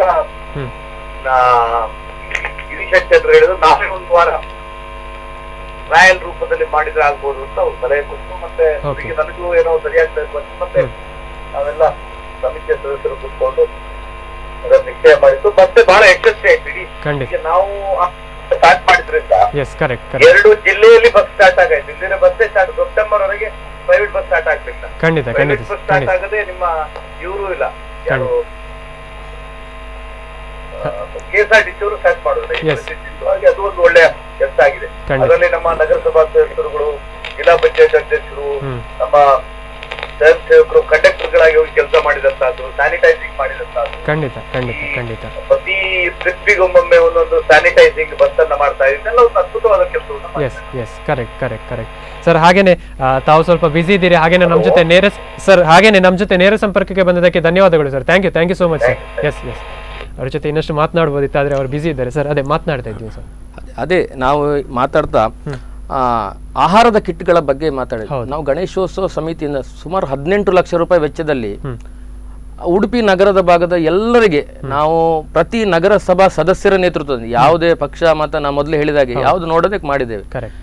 ಅದರಲ್ಲಿ ಆನಂತರ ನಮ್ದು ಕಡಿಯಾಳಿ ಕುಂಜಿಬೆಟ್ಟು ಲೋಕಲ್ ಏರಿಯಾ ಅಲ್ಲಿ ಸ್ವಲ್ಪ ನಾವು ಹೆಚ್ಚಿಗೆ ನಮ್ಮ ಗಣೇಶೋತ್ಸವದ ಸಮಿತಿಯ ನೇತೃತ್ವದಲ್ಲಿ ಆಹಾರದ ಕಿಟ್ಗಳನ್ನು ಪೂರೈಸುವಂಥದ್ದು ಕೂಡ ನಾವು ಆ ಸಂದರ್ಭದಲ್ಲಿ ಮಾಡಿದ್ದು. ಅದೇ ರೀತಿ ನಾವು ಕೇವಲ ಆಹಾರ ಮತ್ತು ಊಟದ ವ್ಯವಸ್ಥೆ ಬಿಟ್ಟು ಆ ಲಾಕ್ಡೌನ್ ಸಮಯದಲ್ಲಿ ನಾವು ಕೂಡ ನಮ್ದು ಕಾರ್ಯಕರ್ತರನ್ನು ಸಪರೇಟ್ ಆಗಿಟ್ಕೊಂಡು ಒಂದು ವಾರ್ಡ್ಗೆ ಒಂದು ಟಾಸ್ಕ್ ಫೋರ್ಸ್ ಅಂತ ರಚನೆ ಮಾಡಿಕೊಂಡಿದ್ದು. ಇಡೀ ವಿಧಾನಸಭಾ ಕ್ಷೇತ್ರದಲ್ಲಿ ನಡೆದಿದೆ. ಆದ್ರೆ ನಮ್ಮ ಭಾಗದಲ್ಲಿ ನಾವು ಆ ಟಾಸ್ಕ್ ಫೋರ್ಸ್ ಅನ್ನು ರಚನೆ ಮಾಡಿ ಆ ನಂಬರ್ ಅನ್ನು ಪಬ್ಲಿಷ್ ಮಾಡಿ ನಮ್ಮ ವಾರ್ಡ್ಗಳಲ್ಲಿ ಏನು ಸಮಸ್ಯೆ ಬರ್ತದೆ ಅದರ ನೇತೃತ್ವವನ್ನು ವಹಿಸಿ ಅವರಿಗೆ ಬೇಕಾದ ಔಷಧಿಗಳನ್ನು ತರಕಾರಿಗಳನ್ನ ಕೆಲವರು ಅವರದ್ದೇ ವೆಚ್ಚದಲ್ಲಿ ಹಣ ಕೊಟ್ಟಿದ್ದಾರೆ. ಆದ್ರೆ ಅವರಿಗೆ ವ್ಯವಸ್ಥೆ ಅಂದ್ರೆ ಜನ ಆ ಸಮಯದಲ್ಲಿ ಶಾಸಕರಿಗೆ ಹೇಳಿದ ಹಾಗೆ ಆ ನಂಬರ್ಸ್ ಗಳು ಇರದಿದ್ರು, ಕೋವಿಡ್ ಪೇಷಂಟ್ಗಳು ಆ ಸಮಯದಲ್ಲಿ ಇಲ್ಲದ್ರು, ಜನರಲ್ಲಿ ಒಂದು ರೀತಿಯ ಭಯ ಇತ್ತು. ಈಗ ಕೋವಿಡ್ ನ ಸಂಖ್ಯೆ ಜಾಸ್ತಿ ಆಗಿದೆ, ಅನ್ಲಾಕ್ ಆಗಿದೆ, ಜನ ಒಂದು ರೀತಿಯಲ್ಲಿ ಓಡಾಡ್ತಾ ಇದ್ದಾರೆ. ಆದ್ರೆ ಈಗ ಕೂಡ ಇತ್ತೀಚಿನ 2-3 ದಿನಗಳಲ್ಲಿ ಸ್ವಲ್ಪ ಭಯದ ವಾತಾವರಣ ಉಡುಪಿಯಲ್ಲಿ ನಡೀತಾ ಇದೆ. ಆದ್ರೆ ಆ ಸಂದರ್ಭದಲ್ಲಿ ಜನರಲ್ಲಿ ಒಂದು ರೀತಿಯ ಭಯ ಇತ್ತು. ಅದು ಒಂದು ರೀತಿ ಸಾಮಾನ್ಯ. ಯಾಕೆಂತ ಹೇಳಿದ್ರೆ ಕೋವಿಡ್-19 ಹೇಳೋದು ಎಲ್ರಿಗೂ ಇಡೀ ಪ್ರಪಂಚಕ್ಕೆ ಅದು ಮೊದಲಿನ, ಅದಕ್ಕೆ ಯಾವ ರೀತಿ ತಯಾರಿ ಇನ್ನು ನೋಡಿ ವ್ಯಾಕ್ಸಿನೇಷನ್ ಅನ್ನೋದು ಇಲ್ಲ. ಆ ತರ ಇರುವಾಗ ಸರ್ಕಾರ ನೀಡಿದಂತ ನಿಯಮಗಳನ್ನು ಪಾಲಿಸಿಕೊಂಡು ಅದು ಸಾಮಾಜಿಕ ಅಂತರ ಇರ್ಬೋದು, ಸ್ಯಾನಿಟೈಸರ್ ಮಾಡೋದು ಇರ್ಬೋದು, ಮಾಸ್ಕ್ ಧರಿಸಿರೋದು ಇರ್ಬೋದು, ಅಂತದನ್ನು ಮಾಡಿಕೊಂಡು ಜನ ಒಂದು ರೀತಿ ಭಯದ ವಾತಾವರಣದ ಇದ್ರು. ಆ ಸಮಯದಲ್ಲಿ ನಮ್ಮ ಒಂದು ಟೀಮ್ ವರ್ಕ್ ಮಾಡಿಕೊಂಡು ನಮ್ಮ ಕಾರ್ಯಕರ್ತರನ್ನು ಬಳಸಿಕೊಂಡು ನಮ್ಮ ಸ್ವಯಂ ಸೇವಕರನ್ನು ಬಳಸಿಕೊಂಡು ನಾವು ಜನಗಳಿಗೆ ಯಾವ ರೀತಿಯಲ್ಲಿ ಸ್ಪಂದನೆ ಮಾಡಿ, ಯಾಕೆಂದ್ರೆ ಲಾಕ್ಡೌನ್ ಫಸ್ಟ್ ನಿಂದ ಕೊನೆ ತನಕ ನಾವು ಯಾರು ಮನೆಯಲ್ಲಿ ಇರ್ಲಿಲ್ಲ. ನಮ್ ಕೂಡ ಮನೆಯಲ್ಲಿ ಸಾಕಷ್ಟು ಒತ್ತಡಗಳಿತ್ತು. ಯಾಕಂದ್ರೆ ನಮ್ಮ ಮನೆಯಲ್ಲಿ ಹಿರಿಯರು ಮಕ್ಕಳೆಲ್ಲ ಇದ್ದಾರೆ. ಅದನ್ನು ಸ್ವಲ್ಪ ಒತ್ತಡವನ್ನು ನಿಭಾಯಿಸಿ ನಾವು ಕೂಡ ಕೆಲಸ ಮಾಡುವಂತ ಪರಿಸ್ಥಿತಿ. Correct. Yes sir. So madam, ನಾನು ಒಂದು ಪ್ರಶ್ನೆಯನ್ನ ಕೇಳಬೇಕು. ಸೊ ಗಂಡಸರಿಗೆ ಆದ್ರೆ ಒಂದು ರೀತಿಯ ಬೇರೆ, ಆದ್ರೆ ಹೆಂಗಸರಿಗೆ ಬಂದು ಸ್ವಲ್ಪ ಚಾಲೆಂಜಿಂಗ್ ಕೆಲಸ ಆಗಿತ್ತು. ಮನೆಯ ಜವಾಬ್ದಾರಿಯನ್ನು ಕೂಡ ನಿಭಾಯಿಸಿಕೊಂಡು ಬರಬೇಕಿತ್ತು, ಅದರ ಜೊತೆಗೆ ಇಲ್ಲಿಯೂ ಕೂಡ ಬಂದು ಒಂದಷ್ಟು ಸಹಾಯ ಮಾಡಬೇಕಿತ್ತು. ಸೊ ಮನೆಯ ಸಪೋರ್ಟ್ ಅನ್ನು ನಾನು ಮೊದಲನೇದಾಗಿ ಕೇಳಬೇಕು. ಮನೆಯವರ ಸಪೋರ್ಟ್ ಇಲ್ಲದ್ರೆ ನಿಮಗೆ ಸ್ವಲ್ಪ ಕಷ್ಟ ಆಗ್ತದೆ. ಸೊ ಯಾವ ರೀತಿಯಲ್ಲಿ ಮೇಂಟೈನ್ ಮಾಡ್ತಾ ಇದ್ರಿ ಮೇಡಮ್? ಅಂದರೆ ಮನೆಯಲ್ಲಿ ಹಿರಿಯರು ಇದ್ರೆ ಅವರಿಗೆ ಜಾಗ್ರತೆ ಮಾಡಬೇಕು, ನಾವು ಜಾಗ್ರತೆ ಇದ್ರೆ ಅವರಿಗೆ ಸೇಫ್ ಇದ್ದ ಹಾಗೆ. ಹಾಗೆ ಆಕ್ಚುಲಿ ನಮ್ಮ ಮನೆಯಲ್ಲಿ ಹಾಗೆ ಏನು ಪ್ರಾಬ್ಲಮ್ ಇರಲಿಲ್ಲ. ಯಾಕೆಂದ್ರೆ ನಾವು 3 ಜನ ಸಹ, ನನ್ನ ಗಂಡ, ನಾನು, ನನ್ನ ಮಗ 3 ಜನ ಸಹ ನಾವು ಇದಕ್ಕೆ ಹೋಗ್ತಾ ಇದ್ದೆ, ಸೇವೆಗೆ ಹೋಗ್ತಾ ಇದ್ದದ್ದು. ಈಗ ಬೇರೆ ಮನೆ ಯಾರ ಮನೆಯಲ್ಲಿ ಪ್ರಾಬ್ಲಮ್ ಇದ್ದವರು ಸಹ ಅವರ ಮನೆಯವರು ಅವರಿಗೆ ಫುಲ್ ಸಪೋರ್ಟ್ ಕೊಟ್ಟಿದ್ದಾರೆ. ಅವರು ಸಹ ಇಲ್ಲ ನೀವು ಹೋಗಿ ನಾವು ಮನೆ ನೋಡ್ಕೊಳ್ತೇವೆ ಅಂತ ಹೇಳಿ ಹಾಗೆ ಸಹ ಅವರು ಸಹ ಬೇಗ ಬಂದೆಲ್ಲ ಕೆಲಸ ಮಾಡ್ತಾರೆ. ಎಸ್, ಒಂದು ಕಾಲ್ ಇದೆ ಸರ್, ನಿಮ್ಮ ಜೊತೆ ಮಾತನಾಡ್ತೇನೆ. ಒಂದು ಹಲೋ, ನಮಸ್ತೆ. ತಮ್ಮ ಹೆಸರು ಮತ್ತೆ ಎಲ್ಲಿಂದ ಕರೆ ಮಾಡ್ತಿದ್ದೀರಾ? ಸರ್, ನಿಟ್ಟೂರಿಂದ ಅಣ್ಣಪ್ಪ ಸನಿಲ್ ಅಂತ ಹೇಳಿ. ಓಕೆ ಸರ್, ಏನ್ ಹೇಳ್ತೀರಾ ಸರ್ ಈ ಸಂದರ್ಭ ಈ ಕಾರ್ಯಕ್ರಮದಲ್ಲಿ? ಹಾಗೆ ಗಿರೀಶ್ ಅವರ ಹತ್ರ ಮಾತಾಡಬೇಕಿತ್ತು. ಓಕೆ, ಮಾತನಾಡಿ. ಗಿರೀಶ್ ಅಣ್ಣನವರಿಗೆ ಧನ್ಯವಾದಗಳು. ನಮಸ್ತೆ. ಎಸ್, ಮಾತನಾಡಿ ಸರ್, ಅವರು ಕೇಳ್ತಿದ್ದಾರೆ, ಮಾತನಾಡಿ. ನಿಮ್ಮ ಧ್ವನಿ ಕೇಳ್ತಾ ಉಂಟು, ಮಾತಾಡಿ. ನೀವು ನಿಟ್ಟೂರು ವಾರ್ಡಿಗೆ ಗಣೇಶೋತ್ಸವದ ಸಂದರ್ಭ ನಿಮ್ಮ ವತಿಯಿಂದ ಲಾಕ್ಡೌನ್ ಸಂದರ್ಭದಲ್ಲಿ ಮಧ್ಯಾಹ್ನ ಊಟ ಕೊಟ್ಟಿದ್ರಿ. ತುಂಬಾ ಒಳ್ಳೆಯ ಕೆಲಸವನ್ನು ಮಾಡಿದ್ರಿ. ನಿಮ್ಮ ತಂಡಕ್ಕೆ ಮತ್ತು ನಿಮಗೆ ದೇವರು ಒಳ್ಳೇದು ಮಾಡಲಿ ಅಂತ ನಾನು ಈ ಸಂದರ್ಭದಲ್ಲಿ ಹೇಳಿಕೆ ಬಯಸ್ತಾ ಇದ್ದೇನೆ. Thank you. ಹಾಗೆ ಕರೆ ಮಾಡಿದ್ದಕ್ಕೆ ಧನ್ಯವಾದಗಳು. Thank you sir, thank you so much. Hello sir, ಕರೆ ಮಾಡಿದ್ದಕ್ಕೆ ಧನ್ಯವಾದಗಳು. Thank you. ಸರ್, ನಿಮ್ಮ ಜೊತೆ ಮಾತುಗಳನ್ನು ಮುಂದುವರಿಸ್ತೇನೆ. ಎಸ್ ವೀಕ್ಷಕರೇ, ಒಂದಷ್ಟು ಮಾತುಕತೆಗಳನ್ನು ಇನ್ನಷ್ಟು ನಡೆಸಲಿಕ್ಕಿದೆ. ಸಾರ್ವಜನಿಕ ಗಣೇಶೋತ್ಸವ ಸಮಿತಿ ಕಡಿಯಾಳಿಯ ವತಿಯ ಏನೆಲ್ಲ ಕೆಲಸ ಕಾರ್ಯಗಳು ನಡೀತು, ಸೇವಾ ಕಾರ್ಯಗಳು ನಡೀತು, ಇನ್ನಷ್ಟು ಮಾತುಕತೆಯನ್ನು ಮುಂದುವರಿಸ್ತೇನೆ. ಅದಕ್ಕೂ ಮೊದಲು ಸಣ್ಣದೊಂದು ವಿರಾಮ.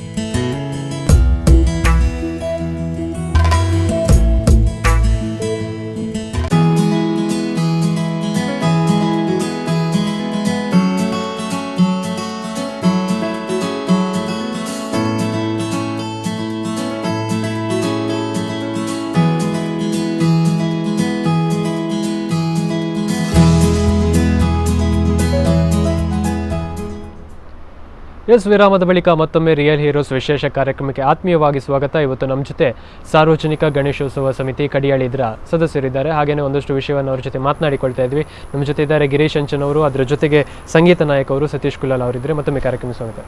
ನಾನು ಸತೀಶ್ ಕುಲಾಲ್ ಅವರಿಗೆ ಸರ್, ಒಂದಷ್ಟು ಜನರ ನೇತೃತ್ವದಲ್ಲಿ, ಒಂದಷ್ಟು ಜನರ ಮಾರ್ಗದರ್ಶನದೊಂದಿಗೆ, ಒಂದಷ್ಟು ಜನರ ಸಲಹೆ ಎಲ್ಲವನ್ನ ಪಡೆದುಕೊಂಡು ಈ ಯಶಸ್ವಿ ಕಾರ್ಯವನ್ನು ಮಾಡಿದ್ರಿ ಸರ್. ಹೇಗೆ ಅನಿಸ್ತಾ ಇದೆ ಸರ್ ಈ ಸಂದರ್ಭ?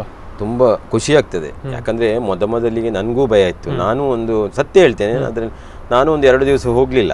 ಅಂದ್ರೆ ನನ್ಗೊಂದು ಭಯ, ಅಂದ್ರೆ ಮನೆಯಲ್ಲಿ ಪ್ರಾಯದ ಅಮ್ಮ ಇದ್ದಾರೆ, ಮತ್ತೆ ಮಕ್ಕಳಿದ್ದಾರೆ, ಆದ್ರಿಂದ ಸ್ವಲ್ಪ ಭಯ ಆಯ್ತು. ಆದ್ರೆ ನಮ್ಮ ರಾಘವೇಂದ್ರ ಖಿಣಿಯವರು ನನಗೆ ದೂರವಾಣಿ ಕರೆ ಮಾಡಿ, ಸತೀಶ್ ಕುಲಾಲ್ಗೆ ನೀವು ಕೋಶಾಧಿಕಾರಿಗಳು ಬರಬೇಕು ಅಂತ ಹೇಳಿದ್ರು. ಆಗ ನನಗೆ ಅಂದ್ರೆ ನಾವು ಜವಾಬ್ದಾರಿ ಇರುವವರು, ಜವಾಬ್ದಾರಿಯಿಂದ ಯಾವತ್ತೂ ನಾವು ನುಣುಚಿಕೊಳ್ಳಿಕ್ಕೆ ಆಗುದಿಲ್ಲ. ಸೊ ಸಮಾಜ ಸೇವೆ ಯಾವುದಕ್ಕೂ ಕಡಿಯಾಳಿ ಗಣಪತಿ ದೇವರಿಗೆ ಒಂದು ದೊಡ್ಡ ನಮಸ್ಕಾರ ಹಾಕಿ ದೇವರ ಹತ್ರ ಬೇಡ್ಕೊಂಡದ್ದು ನಮ್ಮ ಸಮಿತಿ ಸದಸ್ಯರು. ಯಾಕಂದ್ರೆ ಎಲ್ಲರೂ ಹಗಲಿರುಳು ದುಡಿತಾ ಇದ್ರು ಇದರ ಹಿಂದೆ. ಯಾಕಂದ್ರೆ ಯಾರಿಗೂ ಏನೂ ಫಲಾಪೇಕ್ಷೆ ಇಲ್ಲ, ಎಲ್ಲರೂ ನಿಸ್ವಾರ್ಥವಾಗಿ ಸೇವೆ ಮಾಡುವ ನಮ್ಮ ಕಾರ್ಯಕರ್ತರು. ಸೊ ಅವರಿಗೆಲ್ಲರಿಗೆ ಯಾರಿಗೂ ಏನೂ ಸಮಸ್ಯೆಗಳು ಬರಬಾರ್ದು, ಎಲ್ಲಿ ಹೋದಲ್ಲಿ ಇರಲಿ, ಯಾವುದು ರೀತಿಯ ಸೋಂಕು ಬರುವುದು ಅದೆಲ್ಲ ಬರಬಾರ್ದು ಅಂತ ದೇವರ ಹತ್ರ ತುಂಬ ಬೇಡ್ತಾ ಇದ್ದೆವು. ಅದೆಲ್ಲ ನಮಗೆ ಆ ಕಡಿಯಾಳಿ ಗಣಪತಿ ದೇವರು ನಮಗೆ ನೆರವೇರಿಸಿಕೊಟ್ಟಿದ್ದಾನೆ. ಈ ನಮ್ಮ ಒಂದು ಅನ್ನದಾಸೋಹ ಕಾರ್ಯಕ್ರಮ ಎಲ್ಲರ ಸಹಕಾರದಿಂದ ಒಳ್ಳೆ ರೀತಿಯಲ್ಲಿ ಮುಗ್ದಿದೆ ಸರ್. ಅದರ ಜೊತೆಗೆ ನಾವುಗಳು ಗಮನಿಸಿದರೆ ಈ ಸಂದರ್ಭದಲ್ಲಿ ಎಲ್ಲರೂ ಕೂಡ ನಿಮ್ಮ ಸಂಸ್ಥೆಯನ್ನ ಇರ್ಬೋದು, ನೀವು ಮಾಡಿದಂಥ ಕೆಲಸವನ್ನು ನೋಡಿ ಒಂದಷ್ಟು ಜನ ಪ್ರೇರೇಪಿತರಾಗಿದ್ದಾರೆ, ಅವರು ಕೂಡ ಮಾಡಬೇಕು ಅಂತ ಅನಿಸಿದೆ. ಇದರ ಬಗ್ಗೆ ಏನು ಹೇಳ್ತೀರಾ? ಹೌದು, ಹೆಚ್ಚಿನವರು ನಮ್ಮನ್ನೇ ಒಂದು ರೋಲ್ ಮಾಡೆಲ್ ಅಂತ ಮಾಡಿ, ಮತ್ತೆ ಕೆಲವರೆಲ್ಲ ಪ್ರಾರಂಭ ಮಾಡಿದ್ರು. ಅಂದ್ರೆ ಕೆಲವರೆಲ್ಲ ಕಾರಲ್ಲಿ ಸ್ವಲ್ಪ ಒಂದು 10-20 ಜನರಿಗೆ ಊಟ ಆಗುವಷ್ಟೆಲ್ಲ ತಗೊಂಡೋಗಿ ಇರ್ಲಿ, ಏನೇ ಇರಲಿ ನಮ್ಮಿಂದ ಅವರು ಒಂದು ಕಲಿಯುವಂತಾಯ್ತಲ್ಲ, ಇದರಿಂದ ಒಂದು 4 ಜನಕ್ಕೆ ಹೆಲ್ಪ್ ಆಗ್ತದೆ. ಅಂದ್ರೆ ಈ ಲಾಕ್ಡೌನ್ ಸಂದರ್ಭದಲ್ಲಿ ಒಂದು ಸಹಾಯ ಮಾಡಿದಾಗೆ ಆಗ್ತದೆ. ಇರ್ಲಿ, ಆ ರೀತಿ ಅದರಲ್ಲೂ ಒಂದು ನಮಗೆ ನೆಮ್ಮದಿ ಉಂಟು. ನಾನು ಗಿರೀಶ್ ಅಂಚನ್ ಅವರಲ್ಲಿ ಮಾತಾಡ್ಬೇಕು ಸರ್. ಪ್ರಾರಂಭದಲ್ಲಿ 1 ವಾರ ಉಚಿತ ಬಸ್ ವ್ಯವಸ್ಥೆ ಪ್ರಾರಂಭ ಆಯಿತು. ಆ ಪ್ಲಾನಿಂಗ್ ನಿಮಗೆ ಹೊಳೆದದ್ದು ಮೊದಲನೇದಾಗಿ ಶಾಸಕರು ಹೇಳಿದ್ರು, ಇದಕ್ಕೆ ಬಹಳ ಮುಖ್ಯವಾದಂಥ ಮಾಹಿತಿಯನ್ನು ಕೊಟ್ಟದ್ದು ಗಿರೀಶ್ ಅಂಚನ್ ಅವರಂತ. ಯಾವ ರೀತಿಯಲ್ಲಿ ಇದರ ಒಂದು ಬೆಳವಣಿಗೆ ಆಯಿತು ಸರ್? ನೋಡಿ, ನಾವು ಈ ಆಹಾರವನ್ನು ಹಂಚುವ ಕಾರ್ಯಕ್ರಮ ಮಾಡ್ತಾ ಇರುವ ಕೊನೆಗೆ ನಾವು ಬರ್ತಾ ಇರುವಾಗ ಈ ಅನ್ಲಾಕ್ ಸಿಸ್ಟಮ್ಗಳು ದೇಶದಲ್ಲಿ ಪ್ರಾರಂಭ ಆಯಿತು. ಪ್ರಾರಂಭವಾಗಿ ಇನ್ನು ಈ ವಲಸೆ ಕಾರ್ಮಿಕರಲ್ಲಿ ಏನು ಮಾಡಿದ್ರು ನೀವು ಗಮನಿಸಿರ್ಬೋದು. ಅವ್ರು ಒಂಥರ ಇಲ್ಲಿ ಆಹಾರವನ್ನು ಎಲ್ಲ ಇಟ್ಕೊಂಡು ಹೋಗುವಂತ ಸಂದರ್ಭ ಬಂತು. ಆಗ ನಾವು ಒಂದು 29 ಕಡೆಗಳಲ್ಲಿ ಆಹಾರ ವಿತರಣಾ ಕೇಂದ್ರ ಇತ್ತು. ಅಲ್ಲಿ ಕೊನೆಯ 2 ದಿವಸ ಇರುವಾಗ ಎಲ್ಲರೂ ಹೇಳಿದ್ರು, ಇನ್ನು 2 ದಿನದಲ್ಲಿ 1 ವಾರದೊಳಗೆ ಇಲ್ಲಿ ಕೆಲಸ ಕಾರ್ಯಗಳು ಪ್ರಾರಂಭ ಆಗ್ತದೆ. ನೀವು ಅವಶ್ಯಕತೆ ಇಲ್ಲದವರು ಯಾರು ಕೂಡ ಇಲ್ಲಿಂದ ಬಿಟ್ಟು ಹೋಗುವಂತ ಅವಶ್ಯಕತೆ ಇಲ್ಲ, ಅದು ನೀವೆಲ್ಲ ಇಲ್ಲೇ ಇರಬೇಕು, ಕೆಲಸಗಳು ಪ್ರಾರಂಭವಾಗ್ತದೆ. ಆದ್ರೂ ಒಂದಷ್ಟು ಜನ ಹೋಗಿದ್ದಾರೆ, ಒಂದಷ್ಟು ಜನ ಇಲ್ಲಿ ನಿಂತಿದ್ದಾರೆ. ಆನಂತರ ಕೆಲಸಗಳು ಪ್ರಾರಂಭವಾಯಿತು. ಒಂದು ಪೂರ್ಣ ಪ್ರಮಾಣದಲ್ಲಿ ಅಲ್ಲಾದ್ರೂ ಕೂಡ ಒಂದು 10-20% ಕೆಲಸಗಳನ್ನು ಪ್ರಾರಂಭಿಸುವಂತ ಈ ಇಂಜಿನಿಯರ್ಸ್ಗಳಿರ್ಬೋದು ಅಥವಾ ಬೇರೆ ಬೇರೆ ಸಂಸ್ಥೆಗಳು ಅದನ್ನು ಪ್ರಾರಂಭಿಸಿತು. ಆದ್ರೆ ಇಲ್ಲಿ ಒಂದು ದೊಡ್ಡ ಸಮಸ್ಯೆ ಬಂತು. ಅವರಿಗೆ ಎಲ್ಲರೂ ಹೇಳ್ತಿದ್ರು, ಈ ಕಾರ್ಮಿಕರ ಒಂದು ಕೊರತೆ ಇತ್ತು. ಅದರ ಮಧ್ಯದಲ್ಲಿ ಈ ಕಾರ್ಮಿಕರಿಗೆ ದಿನಕ್ಕೆ 500-600 ರೂಪಾಯಿ ಅವರು ದುಡಿಯೋದು ದಿನ ಕೆಲಸ. ಒಂದು ಉಡುಪಿ ಅಂತ ಹೇಳಿದ್ರೆ ಉಡುಪಿಯಲ್ಲೇ ಯಾರಿಗೆ ಕೆಲಸ ಸಿಗುವುದಿಲ್ಲ. ಅವರು ಇಲ್ಲಿಂದ ಮಣಿಪಾಲವ, ಇಲ್ಲಿಂದ ಮಲ್ಪೆಗ, ಇಲ್ಲಿ ನಗರದ ಆಯ್ದ ಭಾಗಕ್ಕೆ ಹೋಗ್ಬೇಕು. ಇಲ್ಲಿ ಏನು ಸಮಸ್ಯೆ, ಯಾರ ಹತ್ರ ದ್ವಿಚಕ್ರದ ವ್ಯವಸ್ಥೆಗಳು ಇದೆ ಅವರೆಲ್ಲ ಹೋಗುವಂಥದ್ದು ಮತ್ತೆ ಇನ್ನೊಬ್ಬರನ್ನು ಅವಲಂಬಿಸಿ ಹೋಗುವಂಥದ್ದು ಮಾಡ್ತಾ ಇದ್ದಾರೆ. ಇನ್ನು ಕೆಲವರು ದುಬಾರಿಯಾಗಿ 150 ರೂಪಾಯಿ 200 ರೂಪಾಯಿ ರಿಕ್ಷಾ ಕೊಟ್ಟು ಶೇರ್ ಮಾಡಿಕೊಂಡು ಅಂಥದ್ದೆಲ್ಲ ನಾವು ನೋಡ್ತಾ ಇತ್ತು. ಆದ್ರಿಂದ ಬಸ್ ಅನ್ನು ಪ್ರಾರಂಭಿಸುವುದು ಈಗ ಶಾಸಕರು ಹೇಳಿದಾಗೆ 3-4 ಸಲ ಈ ಬಸ್ ಮಾಲಕರ ಹತ್ರ ಮಾತಾಡಿದ್ರು ಕೂಡ ಅವರು ಕೂಡ ಬಸ್ ಅನ್ನು ಪ್ರಾರಂಭಿಸುವಂತ ಒಂದು ಧೈರ್ಯ ಇಲ್ಲ, ಮತ್ತೆ ಅವರು ಆ ಪರಿಸ್ಥಿತಿ ಕೂಡ ಇರಲಿಲ್ಲ. ಯಾಕೆ ಹೇಳಿದ್ರೆ ಜನ ಒಂಥರ ಭಯದ ವಾತಾವರಣದಿಂದ ಪೂರ್ಣವಾಗಿ ಹೊರಬರಲಿಲ್ಲ. ಆದ್ರೆ ಅವಶ್ಯಕತೆ ಇದ್ದವರು ಈಗ ಅವರು ಹೊರಗೆ ಬರ್ಬೇಕಾದ ದಿನ ಕೂಲಿ ಮಾಡುವವರು ಕೆಲಸಗಳಿಗೆ ಹೋಗುವವರು ಹೊರಗೆ ಬರಲೇಬೇಕಾಯ್ತು. ಅಂತವರಿಗೆ ಸಾರಿಗೆಯಲ್ಲಿ ಬಹಳ ತೊಂದರೆ, ಅಲ್ಲಿ ಅವರು ದುಬಾರಿ ವೆಚ್ಚವನ್ನು ಕೊಡುವಂತ ವ್ಯವಸ್ಥೆ ನಾವು ಆಲೋಚನೆ ಮಾಡ್ತಾ ಇತ್ತು. ಇವರಿಗೆ ಬಸ್ ಪ್ರಾರಂಭ ಮಾಡಿದ್ರೆ ಇನ್ನು KSRTC ಅವರು ಬಸ್ ಸ್ಟಾರ್ಟ್ ಮಾಡ್ತಾರಂತ ನಮ್ಮ ಒಂದು ಅನಿಸಿಕೆ ಇತ್ತು. ಈಗ ಹಿಂದಿನ ಸರ್ಕಾರದಲ್ಲಿ ನರ್ಮ್ ಬಸ್ ಮಾಡಿ ಅದರ ಬಗ್ಗೆ ಬಹಳಷ್ಟು ಮಾತಾಡ್ತಾ ಇದ್ರು, ಅವರು ಕೂಡ ಪ್ರಾರಂಭ ಮಾಡಲಿಲ್ಲ.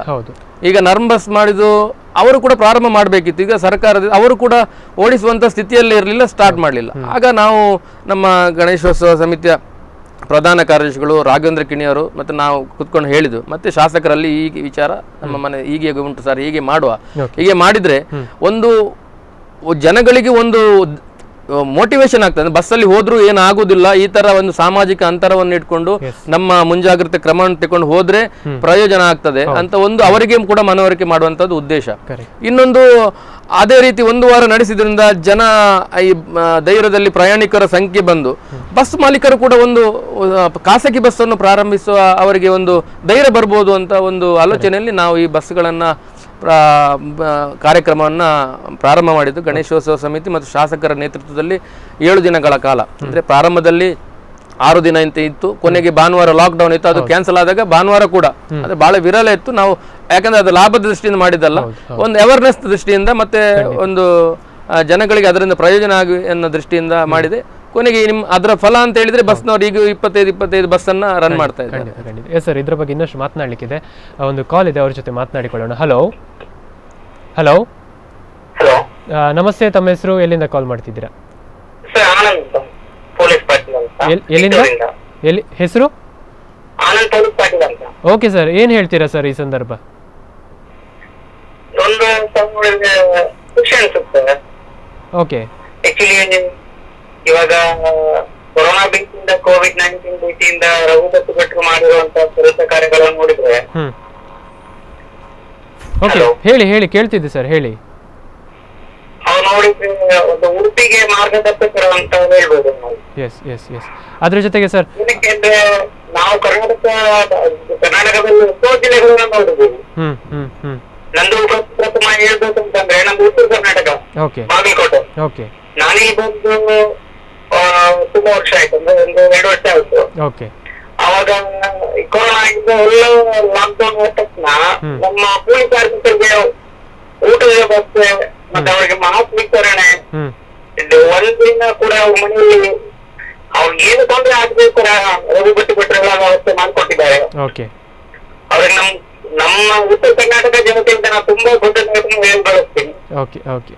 ಬಟ್ ಅದೇ ತರ ನಮ್ಮ ಆಶಾ ಕಾರ್ಯಕರ್ತರು ಆಗ್ಲಿ ಮತ್ತೆ ವ್ಯಾಲೆಂಟೈನ್ಸ್ ಆಗ್ಲಿ ಹಗಲು ರಾತ್ರಿ ಹಿಂದೆ ಅವ್ರದ್ದು ಸ್ವಂತ ಶ್ರಮವನ್ನ ಮಾಡಿಕೊಟ್ಟಿದ್ದಾರೆ. ಅದಕ್ಕೋಸ್ಕರ ನಮ್ಮ ಈ ತರ ಎಲ್ಲ ಕಾರ್ಯಕ್ರಮಗಳು ಇನ್ನೂ ಹೆಚ್ಚೆಚ್ಚು ಆಗ್ಲಿ, ಆ ಗಣೇಶೋತ್ಸವದ ಸಮಿತಿ ಇನ್ನೂ ಹೆಚ್ಚು ಆಶಾಕಿರಣ ಆಗ್ಲಿ ಅಂತ ಹೇಳ್ತಾ ಇದ್ದೀನಿ ಸಮಯದಲ್ಲಿ.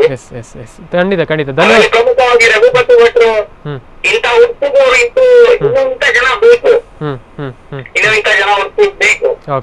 ಅದರಲ್ಲಿ ರಘುಪತಿ ಭಟ್ರು ಅಂತ ಒಂದು ಪ್ರಮುಖ ಚಿಹ್ನೆ ಅಂತ ಹೇಳ್ಬೋದು. ಬಟ್ ಕರ್ನಾಟಕದಲ್ಲಿ ಇಷ್ಟು ಜಿಲ್ಲೆಗಳಲ್ಲಿ ಒಂದು ಯಾವ ಜಿಲ್ಲೆಯಲ್ಲಿ ಕೂಡ ಕಾರ್ಮಿಕರಿಗೆ ಊಟದ ವ್ಯವಸ್ಥೆ ಆಗ್ಲಿ ಬಸ್ಸಿನ ವ್ಯವಸ್ಥೆ ಆಗ್ಲಿ ಯಾವ ಮಾಡೋದಿಲ್ಲ.